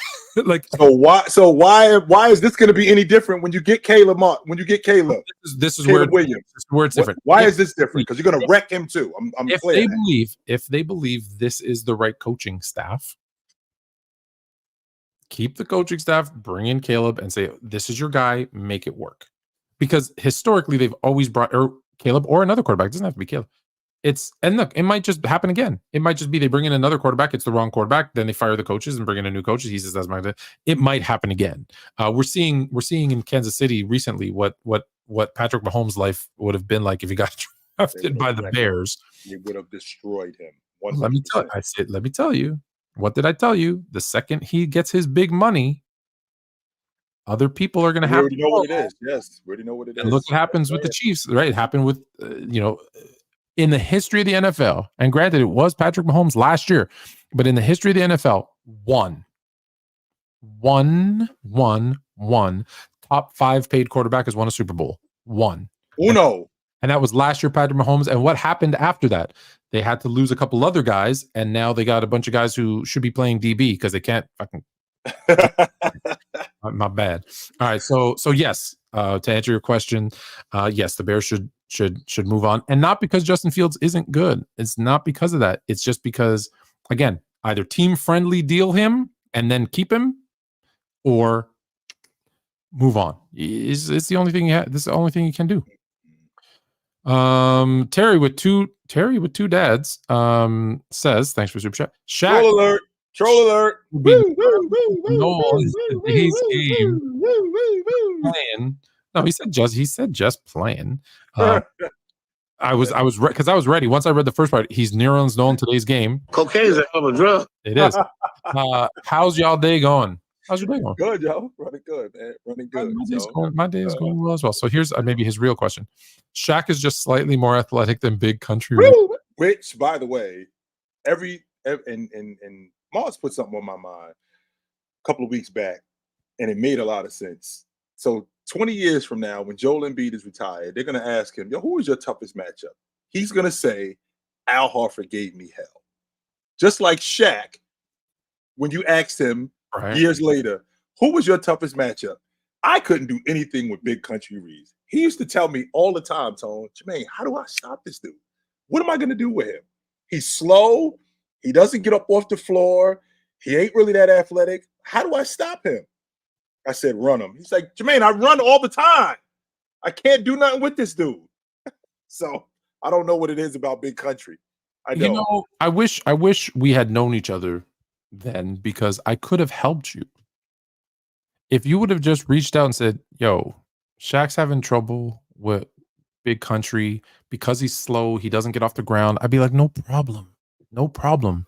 I'll show you my sophomore year yearbook where my nickname on the cover of the yearbook, Slow-Mo. I could have showed him how to slow the game down, because it's interesting. There's a guy that I played with, and he goes, I don't understand. I go, you don't understand what? He goes, you have this one move where, like, you'll get the ball in the post and you'll turn and you'll take like one and I'm moving at the same speed that I would in the game, and you'll take one dribble and end up, and somehow you'll be in the middle of the key, and you just, like, people jump and come down, and then you put up, and I'm still going up, and you put a floater, and it always goes in, and I don't understand it, and I'm just like, that's the thing. It's just I move so slow that by the time they jump and land, I'm just releasing them. Couldn't figure it out, Tom. Couldn't figure it out, and I'm like, I could have taught him that, and then he would have been just fine. What am I going to do with this guy, man? What am I going to do? Which is crazy. Do you think that's who he's going to say? Do you think that's who Embiid's going to say is his toughest, is Al Horford? If you think about the guys that he's had the most trouble with, Al Horford gives Embiid hell. And if you think about Al Horford, when you think about the all-time great big men, it's the minute jerk, bro. Yeah, even though Al Horford is great, but like when you think about the all-time great big men, especially in Embiid's era, number one, when he showed up in 2016, the big man was dying off, but then he started to come back. You don't really think about a guy like Al Horford as an all-time great big man, but he gives Joel Embiid hell. I don't know. Marc Gasol did a pretty good job in those playoffs. Yes, he did. It was only 1 year, so. Yes, he did. All right, we have one more, and then we'll get to the last topic before we let everybody else come in. With iHeart playing great. Jay Hart. Jay Hart. Yeah, that's what I thought. No. He's talking about Hartenstein. Oh, Hart. Oh, okay. I thought you were talking about Josh. Playing great. Is Mitch Rob extendable? No, I think he's not. Expendable. No, I'm guessing all of these words. I'm guessing on all these words. Hartenstein is a backup big. I don't think he's a starting big. I think he's a great rotation big, and I think that helps because what's going to happen is we're going to get to the playoffs, and he's going to get exploited for how he can't score around the basket. He's going to get exploited for being a good defender but not a good glass cleaner, like Mitchell Robinson is, and the stuff necessary to win. He doesn't do that as much as Mitchell Robinson does. He doesn't do that as much as any starter on a playoff team as a big does. So because of that, if you think about the starters on playoff teams as bigs, like does he do what Steven Adams does? No. Does he do what Porzingis does? No. I'm thinking about 5 men on playoff teams. He doesn't do that. But he's also a fantastic rotation big. Fantastic. And he looks great in stretches. So I don't think that Mitchell Robinson is expendable. What I will say is that I think that him being hurt and this being a season-ending injury, that might make him expendable because the Knicks might be thinking, I don't know if we can, I'm not sure that we can invest in him long term. But excuse me, time out. Chat, we are 1000% live. 1000% live. Sorry, go ahead. Oh, absolutely. We hot. Yes, sir. We live. And we're so live that I'm about to drop the link in the chat. We got you, Killer Cam. We live. Yes, we are. Yeah, there you go. I sent it 3 times. Mm-hmm. We absolutely live. Yes, we are. To let you guys in. All right. So last topic before we bring some people up. We were asked, who is the most consistent superstar? Who is the most consistent superstar in today's game? In today's game, right now, who is the most consistent? Joker. I feel like no matter what, I'm gonna get this out of Joker. No matter what. Joker isn't a great defender. I know that for a fact. That Joker is not a great defender. But I know for a fact Joker's gonna clean glass. I know he ain't gonna fold in the playoffs. I know he's gonna give me maximum effort. I know he's gonna pass the ball with the best of them. So because of that, of all the guys, his game translates into the playoffs like it's translated into the playoffs. It's just that he didn't have the necessary lead guard that he has now. But he was doing what he's doing. I mean, when they lost to Golden State in 22, I think he was like 31 and 13 in that series and like 7 assists. He was doing something like that. And that's without Jamal Murray and MPJ. That was without both of those guys. He was still like 31, 13, and 7. So if there's one guy that I can say as a superstar that I think is the most consistent, that I know for a fact that I'm going to get this out of them, it's Joker. All right. Double A was first up, so Double A's first in. What up? Fellas, what's going on, y'all? What up, brother? What's going on? Same fight, different round. That's it over here. Mm-hmm. Hey, but and to answer that question, who's the most consistent? I think it's really the top 5 players right now. They all that's first team all NBA to me. I think they all tie for the most consistent. The Lukas, SGA, Embiid, Joker, and Giannis. You know what you're gonna get out of those 5. I think those 5 are all tied up. I don't think either one really jumps. My bad. Go ahead. Well, I don't think SGA is a top 5 player in the game yet because I haven't seen him. Don't curse at me like that. I don't think he's a top 5 player. So wait. Since when are we putting guys in the top 5 who haven't shown you what you need to see in the postseason? When we done that? All the time. Yeah, when? Yeah. And we've been wrong all the time. I think, and he was first team all NBA last year, so you kind of. Which he should not have been. He should not have been. Why? No.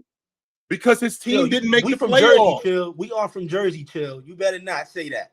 Okay, now you guys, and I can't believe I'm hearing this. I can't believe I'm hearing this from you and you. When you first, especially as a guard, when you're first team all NBA, winning means something. That means that you're the best guard in the game. Mm-hmm. That means you're in the conversation as the best guard in the game. We're talking about you like we're talking about Bryant, like we're talking about Jordan, like we're talking about Drexler. These are the guys that are Who, first no, team right All-NBA. now. Who are No, Tone. right now? Who are 5 better guards in SGA? 5 better guards Yeah. in SGA. Okay, Yeah. let's see. Curry, Luka, guards. Curry, Luka. Let's see. De'Aaron Fox. Exactly. No, I'm not done. Curry, Luka, De'Aaron Fox, No. Trae Young. No. Keep going. Shit, I think SJ has the worst team out of all of them as well. He's just producing more. The worst team Trae Young has? I think SGA he's like going beyond what we're used to. So we say OKC is a great team, but I think that's because what he's doing. Jalen Williams is a great, like you said, a great second-year player. But he's nobody that 100%. Yeah, great. I think he's going to be I say an all-star at some point. I don't want to say superstar. Yeah. That's a big load to carry. But I think OKC, their team isn't really that great. I think SGA he's just that good. And I won't argue that. That part I won't argue. However, when I'm thinking about a top 5 player, I'm thinking about a top 5 player who's performed in the postseason dramatically. And I haven't seen that from SGA. I can't talk about him like I talk about Luka. I can't talk about him like I talk about Embiid, I'm sorry. Like I talk about Giannis, like I talk about Joker, like I talk about Curry, like I talk about Jason Tatum. I can't talk about him like that. Right now, we're talking about right now. No, Tone. No. Right now. No. And the reason why this is why we can't do this right now thing when I'm talking about players, because the postseason matters. I can't just get rid of what these guys did. It doesn't matter in the MVP ballot. Actually, it doesn't matter in the MVP ballot. No, it doesn't. No, it does not matter in the MVP ballot. However, in the postseason, there's a reason why we don't talk about Joel Embiid like we talk about Giannis, like we talk about Joker. And why don't we talk about him like that? Because he didn't get it done. Because he didn't get it done. Right, but we're not talking about that. We're talking about right now in the regular season. And right now, Joel Embiid is not a top 5 player in the NBA. Huh? No, he ain't. No, he's not. Joel Embiid either? Holy crap. Think about this. Think about this for a second. When you saw Joel Embiid, what you saw Joel Embiid do last year in the playoffs, because this is what we go off, by the way. We go off what we're prognosticating the next season. Who is going to be the league MVP? We're basing that on what we saw the year before. Okay, I think this guy is going to be this. I think this guy is going to be that. Joel Embiid, from what we've seen over the course of the last 3-4 years, is great in the regular season. When you are in the postseason, that elevates who you are. So who are your top 5 right now in the NBA? Joker, Giannis, Luka, Curry, Tatum. Wow. Yo, I can't even hear you. What's going on now? I just saw Fluent's face. What has Tatum done in the postseason? Yes, Took his team to the Eastern Conference Championship. Beat Joel Embiid, by the way. Not once. Beat him twice. Not only beat him twice, also took his team to the NBA Finals. The best player on the best team in the NBA, leading the league in leading his team in scoring and rebounding. Joel Embiid, on the other hand, consistently bounced. The postseason matters when we're talking about top 5 players. I'm not going off of this narrative of what you're doing right now. I'm not doing that. I will not do that. But no way. Does their teams not affect how far they go in the playoffs? He had a 20-10 guy with him last year, Tone. Don't do that. He had a 20-10 guy with him last year. Led the league in assists. 20-10 guy. It wasn't like it was just him and a bunch of okay guys. James Harden. And on top of James Harden, he also had James Harden in the playoffs all the time. Don't do basketball. Don't do basketball. I'm glad you brought that up, Tone, because he also had the guy that he's got now, who's a 26-8 guy. He was on the crew last year too, who was a 20-a-game guy. But they had him on the crew last year. Maxey? Yes. And who did Tatum have? Let's see. Tatum Jaylen Brown, who's better than both those guys. And guess what? Just because I'm running with a guy that's better than both of these guys, that doesn't mean that this guy has to. I still got to do my job too. Add that to the fact that Joe. You can hang out for a bit. I'm gonna just bring in because there's a couple people waiting. So yeah, no doubt. I truly hang out. All right. Save me, Leaf. You know what? I didn't even want to bring this up, but like Joel Embiid not being top 5, like come on now, like that's unexcusable. Like we all know, bro. Like when it comes to to The Jokic, MVP. He's going to be a 2-time MVP. Isn't top 5. which is crazy. I guess this is the same thing we said, man, before before the Nuggets championship last year, man. That Joker was a top 5 or somehow, but he No, was. we didn't. That ain't even close to the same thing. No, it ain't. I mean, all right. Well, No, no, it we ain't. did. So, well, why? No, it ain't. So why are we saying it to Joel then? Because actually Joker took his team to the Western Conference Championship. How about Joker? Okay, so we going off of what, the last 5 years? That's what we. Yes, you being a top 5 player, what you do in the postseason matters. So okay, all right. So Luka been to the conference finals. So No, but he had Jalen Brunson, so it doesn't count because Jalen Brunson's better than James Harden, played better in the playoffs than James. So we throwing Trey Young in there too. He been in the conference finals too. We throwing him in there. Yes, he has been to the conference finals. Absolutely, he So has. are we throwing him in the top 5 conversation? Right, that's what we doing. I think well, Tony and I just had this conversation. We throwing him in there as one of the top 5 guards. Looking at the way that Steph is playing right now, and going back to last year, bro. Like, we still throwing him in the top 5 conversation for whatever reason possible. That's what we doing, bro. I mean, listen, I guess the criteria is the criteria, man. It's promoted, produced, and written by Chilltown. But that's not why I came up here. That's suspicious. That's weird. This is an absolute shit show, and now I came up here and I got to do something that I don't like doing. I got to give credit to Chilltown because he told me, but listen, before the season, that Ben Simmons is the lead guard, and he told me that he is the Rome defender. We don't have it. We don't have it now, and these last 10 games proves that we don't have it, and we need it, man. Dinwiddie is not a lead guard. He brings up the ball at molasses speed, and he's doing whatever with it, man. And then he's dribbling out at least 7 to 8 seconds off the shot clock, and then we got to make something out of nothing. Cam Thomas is literally, like you called it, is being scrutinized. He's being put in positions where he got to turn water into wine, and he can't do it. Now he back on the bench. You know what I'm saying? So you called that as well. And so you it's a lot of things that you call. Just a couple of weeks ago, I was telling you how Claxton belongs at the 4. We can't do it because we don't trust nobody else at the 5 but him. Yesterday, man, what him and him and Davon combined for 9 fouls against Sangoon, who had 30 and 33 minutes. This is an absolute trash shit show. Hold on, let me put my camera on for this. This is an absolute. Hold no, don't laugh. This is an absolute. You know I'm laughing, Lee, because you came to me in September and you said to me, we gonna hit and they ain't gonna see it coming. You said that to me. Yeah, I did. You know what? And I did say that. You know, and for some reason I said that thinking that we had a solid backup plan when Ben Simmons decided to play 10 or less games and decided that his back was hurting, man, for whatever reason.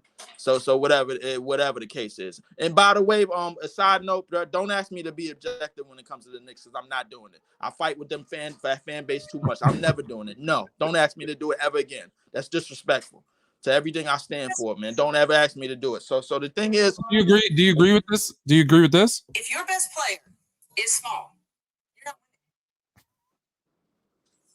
I ain't even hear the whole thing, but if your best player is small, you're not winning the NBA championship. Yeah, absolutely. Well, yeah. Well, I wouldn't. It depends on what else is put around him. And he's your best player, though, Lee. No, he's not. He's not a good player. Who we talking about? This was about Jalen Brunson. Jalen Brunson. I was just. Okay. The Knicks. All right. I'm gonna get to this. Thank you, Fluent, for asking me. Listen. Like I said, I'm not being objective when it comes to the Knicks. So this is gonna come out how it's gonna come out. It's okay. It's okay. You can't stand the Knicks. It's all right. No. It's not even that. They fan base is running their mouth now because they won one goddamn playoff series against the Cavs, and they mouthing off and they running at the lip like they did something. That's why. The best team in New York. You know what I'm talking about, Chill. The best team in New York. No, don't laugh. The best team in New York is still the Buffalo Braves. So, all right, state of New York. Last thought. I go with the Liberty. I go with the Liberty. Maybe Liberty. That's the I go with the Liberty, right? Yeah. I go with the Liberty, but don't laugh because you right. know how they fan base get. You heard this Knicks tape BS 10 years ago when they had Melo and they won I'm one gonna playoff bring you series back. and they got walked down by Roy Hibbert. You heard it. And now I'm hearing the same garbage 10 years later. Get out my face. Y'all traded OG Anunoby, man, for your best, for one of your highest ceilings in RJ Barrett and quickly, who is your best bench play for the second year in a row, just so you can get OG Anunoby, who you got to pay after this year. You dumbasses. So don't miss me with all that BS about how Jalen Brunson can lead your team to a championship. How many injuries got to happen before he leads your team to that championship? Let me know, because it's a lot of luck that goes into it. The Golden State Warriors already got 4 hospital rings. It's the last time I checked. So I'm not being objective when it comes to them. No. Blue Bolt Sports is up next. You'll have more time. Don't go nowhere. Don't go nowhere. I want to give everybody a shot. Blue Bolt. What's going on, fellas? What's going on, man? I know Chilltown too. I've been on this panel for a minute. He knows who I am and everything. That he is knows who I am and everything. If I ever heard one. Great, ain't it? Yeah, it is. Yeah, it is. And people bag on me about it, man. You know what I mean? I'll be floating around you too, man. I mean, I'm like little discreet. I'll be floating around you too. Let me check you guys out on the low. But a couple of things, man. Questions about the Lakers and the Bucks. Like, who do you expect to, we know the Lakers situation, all that stuff, what's going on. I know, Fluent, you're a Lakers fan and all that good stuff and everything. But, first and foremost, like, who are you putting the blame on with this situation? Who's the guy that's got to take responsibility for this, slump? And can they get out of it somehow, some way? And with the Bucks, they got championship aspirations. What can they do with their defense, man, to improve that, to at least give them a shot to get to the championship, get to the finals? This is like a 2-part question, man. So I'll take the Lakers. I can't hear you, Blue, because the background noise in the back. Hold on. What about now? You good? That's good. Yeah. Okay. I was gonna say I'll take the Lakers piece because I'm not gonna. I know you're waiting for me to blame LeBron. I'm not blaming LeBron. I'm not even gonna blame AD. I'm not gonna even blame AD. I said this last year, right, when they made all those trades and number 1 defense in the second half of the season and went to the Western Conference Finals. For us, that like taking the fandom away for a second, it wasn't a well-constructed team. D'Lo, Reeves, like it's not. So what's going to end up happening, and unfortunate, it's always what happens, is you'll see right before the trade deadline, they'll make 3 or 4 moves. It'll inspire them to play great. They'll have another nice run in the playoffs. They'll falter and lose. And then it'll be like, don't worry, next year. Once they have a full off season together, next year. Right. The only thing that can fix this is if they trade AD and they trade D'Lo and they construct a team around an aging superstar, which I don't think they want to do. And I don't blame them. He's 39 now? He just turned 39. And he comes off the books after this year too, Tom, by the way. And he comes off the books after this year. I don't think, like I said, what can fix them short term is the same thing they did last year. Bring in 3 or 4 guys, make a couple trades, get rid of D'Lo. I keep hearing they knee deep in Zach LaVine, but with all the contracts that's tied up, I don't know how they get Zach LaVine. I don't think you want Zach LaVine. I think the Bulls win way more games when he's out of the lineup. Right. And what I'm saying is, it's like, I don't think Zach LaVine moves the needle for them, even if they do get him. But am I right about that? No, yeah, I think it makes them worse. So you've had to move Braun to the point, which is good. But he's coming off the worst game that he's played in. But the thing is, though, this isn't 2020 no more. It's 2024. He's 4 years older. So he's taking a lot of energy out of this dude for him to play the point, do everything else, and then facilitate the offense. You're going to need to bring in a point who's okay playing off ball, right? Because James is still ball dominant. You're going to need to bring 5 so that Anthony Davis can move to the 4 where he's more comfortable, and it has to be a 5 like they had when they won their chip. If you remember, JaVale McGee, Dwight Howard were rotating in at the 5, and they were doing all the dirty work so that AD could kind of free flow and do his thing. That's when they're at their best. So unless they somehow do that, I don't know. Number one mistake they made is blowing up that 2020 team. In my estimation, my opinion, because if they had kept them, made some minor tweaks, they'd have one more chip. And what do you think? I'll say the other thing. Yeah, I agree with you. And I'll say the other thing is that there's a lot of bad, at least we're hearing, the locker room, right? Which comes down to I believe it. I believe it because as much, I'm all for brothers getting their work, but the other hand, from what I've seen, what I observed, is still kind of a novice at this thing, man. From the LeBron hater side, I'm going to ask this question, though. I'm going to ask this. Okay. I'm not a LeBron hater, but I said for the LeBron Yes, hater. you are. Yes, you are. No, I'm not. Right here on my wall. Yeah, That's because his son bought that. That's the only reason why that's there. It's not because he put that there, because his son bought that. So don't let that fool you. Keep going. So let it fool you. Okay. At what point do we start saying every time it's always the teammates, the roster construction, and the coach? Every single place we've ever been with LeBron, at some point it becomes the teammates, the roster construction, and the coach, and they all got to go. If you go into a different situation, it's always the same outcome. At some point, someone's going to tell you, look in the mirror. And all I'm asking is there something he could do different? When you go into a different situation and it's the same outcome, which is winning, obviously that works. And then after winning, what happens? The roster, the teammates, the coach.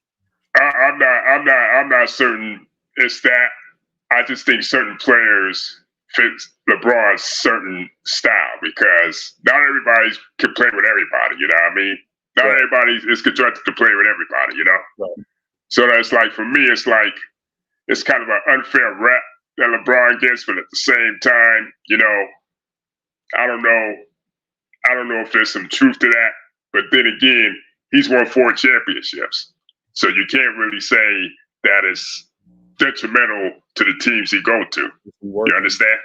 I still feel he should have won some more, but don't go anywhere, Blue Bolt, because we got big. I'll tell you the order: Big Fan Breezy, Cam Killer Cam, and then Big Ox is joining us. So stick around. Just give me 1 sec. Here we go. Big Fan Breezy. Shout out to Brooklyn in the house. The Nets. Yeah, eloquently said by my guy Leaf. I heard everything he said. Shout out to Leaf. So I won't say what he said, obviously, right? It's a pleasure to be here. I ain't see you guys in a minute. Happy New Year, you know what I'm saying? Word, man. But y'all guys is talking about building blocks, right? Yep. Yes, sir. And you know what I'm saying? And I really do be trying to chill without being the villain. You know what I'm saying? I'll be coming here and I say, chilling like I'm trying to chill and not trying to be the villain. And yo, he was so right. It is so hard not to be the villain out here, Oh man. But what I wanted to say about building blocks to the show, I noticed that coaches implement defense, and that's what one of the best building blocks is when you building a culture for a team. You see it in examples of Mike Brown, Ime Udoka, Willie Green when he won the Coach of the Year. I wish I'd seen it in Jacques Vaughn. Now, I'm only saying that to say, coach-wise, that's the significant difference in why a team gets better as far as building blocks. So I'm kind of asking y'all, as far as building blocks is concerned, a coach implementing the defensive side, like a defensive style of play. Like Ime Udoka, we just played the Houston Rockets, and the whole thing with he was an assistant coach and JV got the opportunity. You know what I'm saying? We ranked 20th in defense, and Ime, they in the Houston Rockets, they ranked 3rd in the league. So I think that's the significant difference. They don't have a bunch of offensive weapons like that, and when you look at their rankings, they like 16th to 20th in the league, something like that. You feel what I'm saying? So I just think that's where we missed that. We got defensive players on our team, but Jacques Vaughn is not. I think he has to do better with defensive schemes. So how y'all feel about that? Absolutely, yo. And when you add guys like Dylan Brooks to that lineup, when you add Jabari Smith to that lineup in Houston, that makes it a lot less difficult to coach defense because you already have that implemented there. When you have that with your crew, with Ben Simmons, with Mikal Bridges, with Claxton, if Ben Simmons can stay healthy and you got the kind of coach that can implement a scheme that can make you guys viable defensively, there's plenty of great teams that have hung their hat on defense. Plenty of great teams that have hung their hat on defense. But the question is can we get the most out of these guys? I understand that Jacques Vaughn is the consummate floor leader. And he wants a guy to play on both sides of the basketball. That's why he doesn't really value Cam Thomas that much. And I think the game is passing him by because of that. Because the game is more of a specialist today than it is the complete player. When you don't use your specialist, you're missing out. Cam Thomas is a specialist. He's a bucket getter. That's what he is. And in the process of him being a bucket getter, the guys behind him who are defenders supplement what he doesn't do. Kind of like other great players who did, like James Harden. Like he had Clint Capella, right? He had who am I thinking about that played with Kobe Bryant? Trevor Ariza. That's what he had. He had guys like that to supplement what he's doing. So I think that you actually have the ingredients. You might have the wrong chef in the kitchen.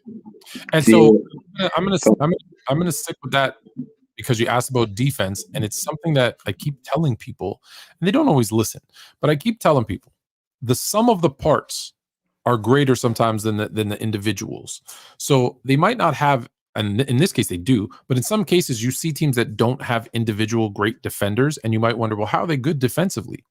To your point, it's about scheme, it's about the buy-in, it's about the way that they defend as a team. That's why there are teams, right, that you're like, there's no superstars on that team. Why are they good?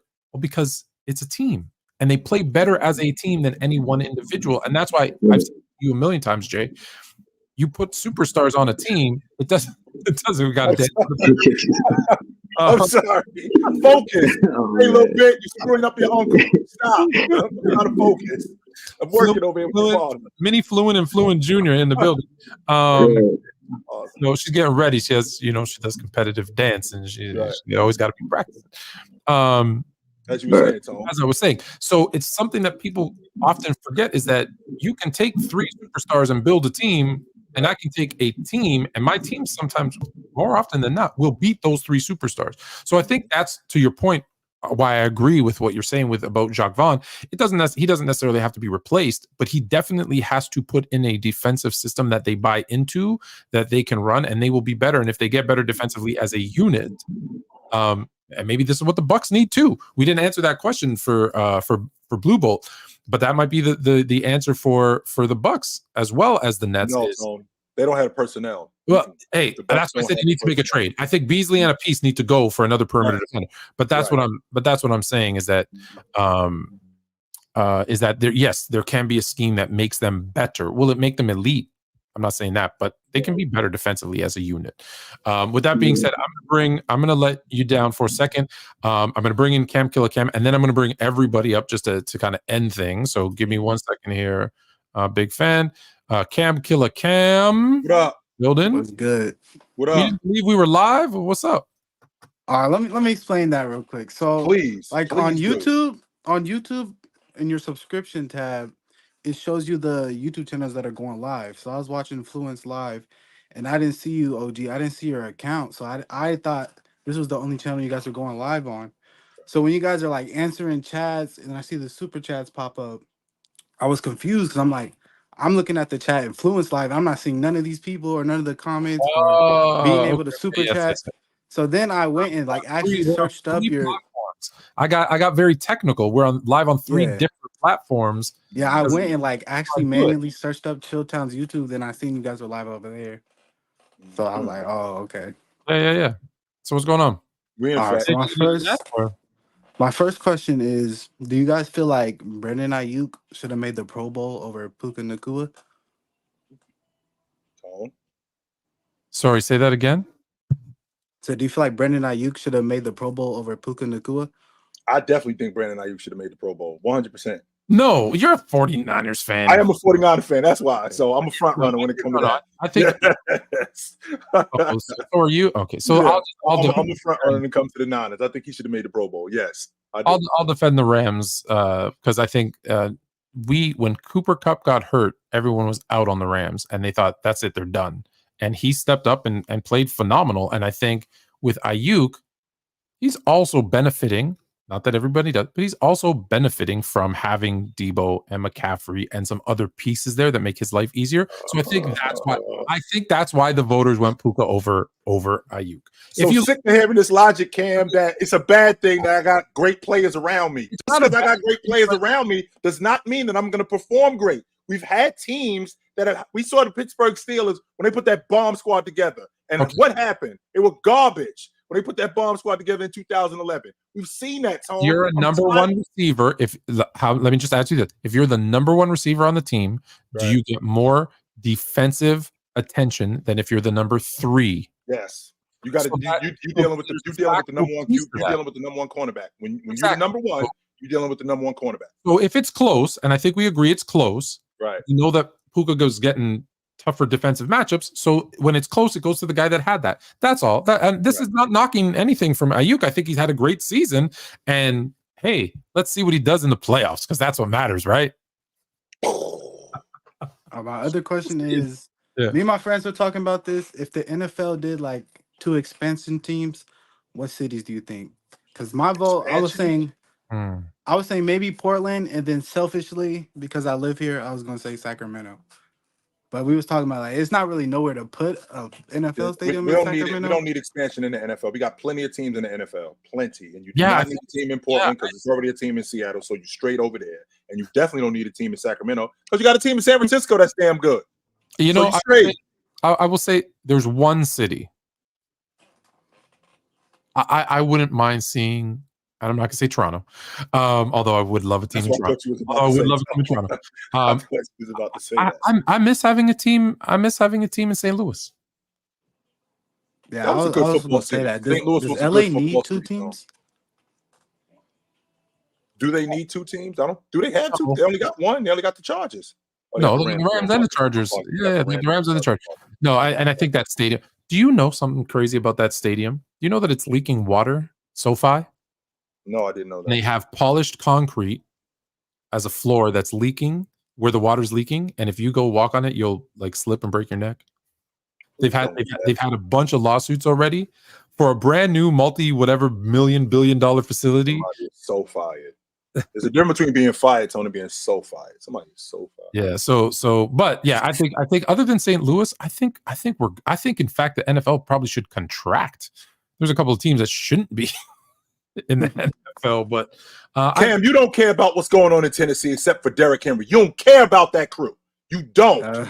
You do not care about Tennessee. I had D-Hop in fantasy, so give me a break. You don't care about what's going on down there. Yeah, you couldn't care not really. about Tennessee. Fantasy, you do not. Yeah, it's the only reason why you watch them is because they got Derrick Henry. That's it. You don't care about what's going on in Tennessee. I just fun fact. About 5 years ago, Tennessee was rumored to be moving to Toronto. And there was an ownership group that was trying to do that, and the NFL, the CFL, and the Bills collectively put a stop to it because at the time the CFL and NFL had an agreement, and they couldn't do it because one, if you bring an NFL team, I'll selfishly talk about Toronto quickly. If you bring an NFL team to Toronto, it kills the Bills because 50% of the Bills season ticket holders are from Toronto or from Canada. Because it's an hour from where I live, so it just makes a lot of sense. 2, it would kill the Toronto Argos, who are already on the verge of death, which is the CFL team, because no one watches the CFL in Toronto. And so they're like, we can't do it. That deal with the CFL and NFL is now over. The CFL had a deal with the XFL for a minute, but now the XFL, I don't know if you saw, with the UCFL have merged to become the UFL. So that deal's off the table, but it would still kill Buffalo. So, yeah, that's not going to happen. But yeah, so Seattle's probably my only answer. Yeah. Good to talk to you, Killer Cam. All right, brother. Are you going to stick around? Are you going to stick around? I'm going to bring everybody up quickly. All right. We can go late. And Irv, just so you know, Irv, you already got a pro football team in Alabama. They call it the Crimson Tide. So kill it. You don't need an NFL team down there. You already got a pro football team. You do have a team that. And he just called the Crimson Side of pro Give me a break. football. Listen, there's probably more pro players on Alabama. You already got a pro football team down there. You good? Chilltown, that's a good one. I ain't gonna. I'm gonna run a list. I'm gonna run down a list for you. Right now, if it was only on fan voting, first returns, your starting all-star team would be, and what I want to know is who shouldn't be there and who should be there, if anybody. So right now in the West, your starting lineup would be LeBron, Durant, Jokic, Doncic, and Curry. That would be your starting five. In the East, Giannis, Embiid, Tatum, Embiid, who's not top five, by the way, Tatum, Halliburton, and Damian Lillard. Is there anyone that surprises you that are on the starting five for either East or West, or someone that absolutely? My immediate one is SGA. Yeah, that's what I thought it was. What about Anthony Edwards? That's what I was about to say. Ant. I was about to go with Ant. Yeah, me too. Ant is Ant. I'm going to tell you right now, Ant is going to have to be picked by the coaches because he is 6th among guards in voting. I thought it was a small ball. He was top 3. Wait a minute, I thought it was top 3. Yeah, SGA. Thought it was top 3. SGA and Curry. That's what I had. SGA and stuff. Okay. Yeah. I'm sorry, SGA and Luka. That's what I had. And then I had Halliburton and Mitchell. Okay, so let's go around. Pick one. So Jay, you got SGA over Steph? I got SGA over I had Luka and SGA. Yeah, so I had him over Steph. That would mean SGA over Steph. Cam, is there anyone on East or West that you think deserves to be in there? I've seen a lot of people saying that Brunson deserves it over Dame. No, but yeah, I don't agree with that one either. I'm not gonna lie. No. He don't go, but Brunson don't go before Donovan Mitchell, and that's who I got in the East. You got Donovan Mitchell over Dame? Yep. Yeah, I got Donovan Mitchell over Dame. I'll probably go Shea over Curry too, as much as it pains me to say. I think the East is fine. So again, the East is Giannis, Embiid, Tatum, Halliburton, and Lillard. I think that's fine. I think okay. Wait a minute. What's up with Tatum? Tatum over Halliburton over Tatum? Tatum? No. Well, Tatum is in. No, I'm just saying the five that would be starters based on the voters' first returns would be Giannis, Tatum, and okay. Giannis, Tatum, and they got Giannis at power 4 at the 4. Okay. It's basically the three front court. The three front court are Giannis, Embiid, Tatum, and the backcourt is Halliburton and Lillard. And in the East, Tone, that sounds about right. Who's the third guard in the East, Tone? Trae Young. Wait a minute. Speaking about Jimmy Butler, Jimmy Buckets. What about Jimmy Butler? You don't think so? Chilltown. I'm going with your first pick. I'm going with Spider. That's what I think is. You just made the list. Look. This might be off the wall, but Jimmy Butler. Just so you know, Jimmy Butler's listed as a front court player, and he's 4th, right behind Tatum in voting. Okay. I thought that's different. That's different, man. Where's Jaylen Brown at? Where's he listed at? Hold on one sec, just quickly. Jaylen Brown is 5th on the front court. 760. No, he's still. Wow, Jimmy Butler. I thought Jaylen Brown was on the backcourt. He doesn't have. No, he's. I think KD should be replaced by Anthony Davis. It'd be an ugly lineup, but I think AD has produced way more than Kevin Durant has. You know what? Yeah, I give you that. You know what? I was thinking about. You know what? Anthony Davis been balling, man. I can't front. I mean, I'm not. Games, I've been seeing him show up way more. He's gonna make the All-Star team. He just ain't starting it. He's gonna make the All-Star team. Nobody picking Kawhi over KD.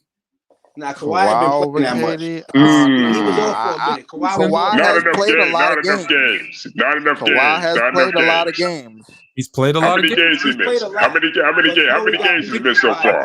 I think he's only missed like 6 games or something like that. He only missed like 6 games. Yeah, Kawhi played a lot of games, man. So I ain't gonna dog Kawhi. Is it just me, or every time you guys hear Blue Bolt talk, do you hear this? Acknowledge me. I just feel like.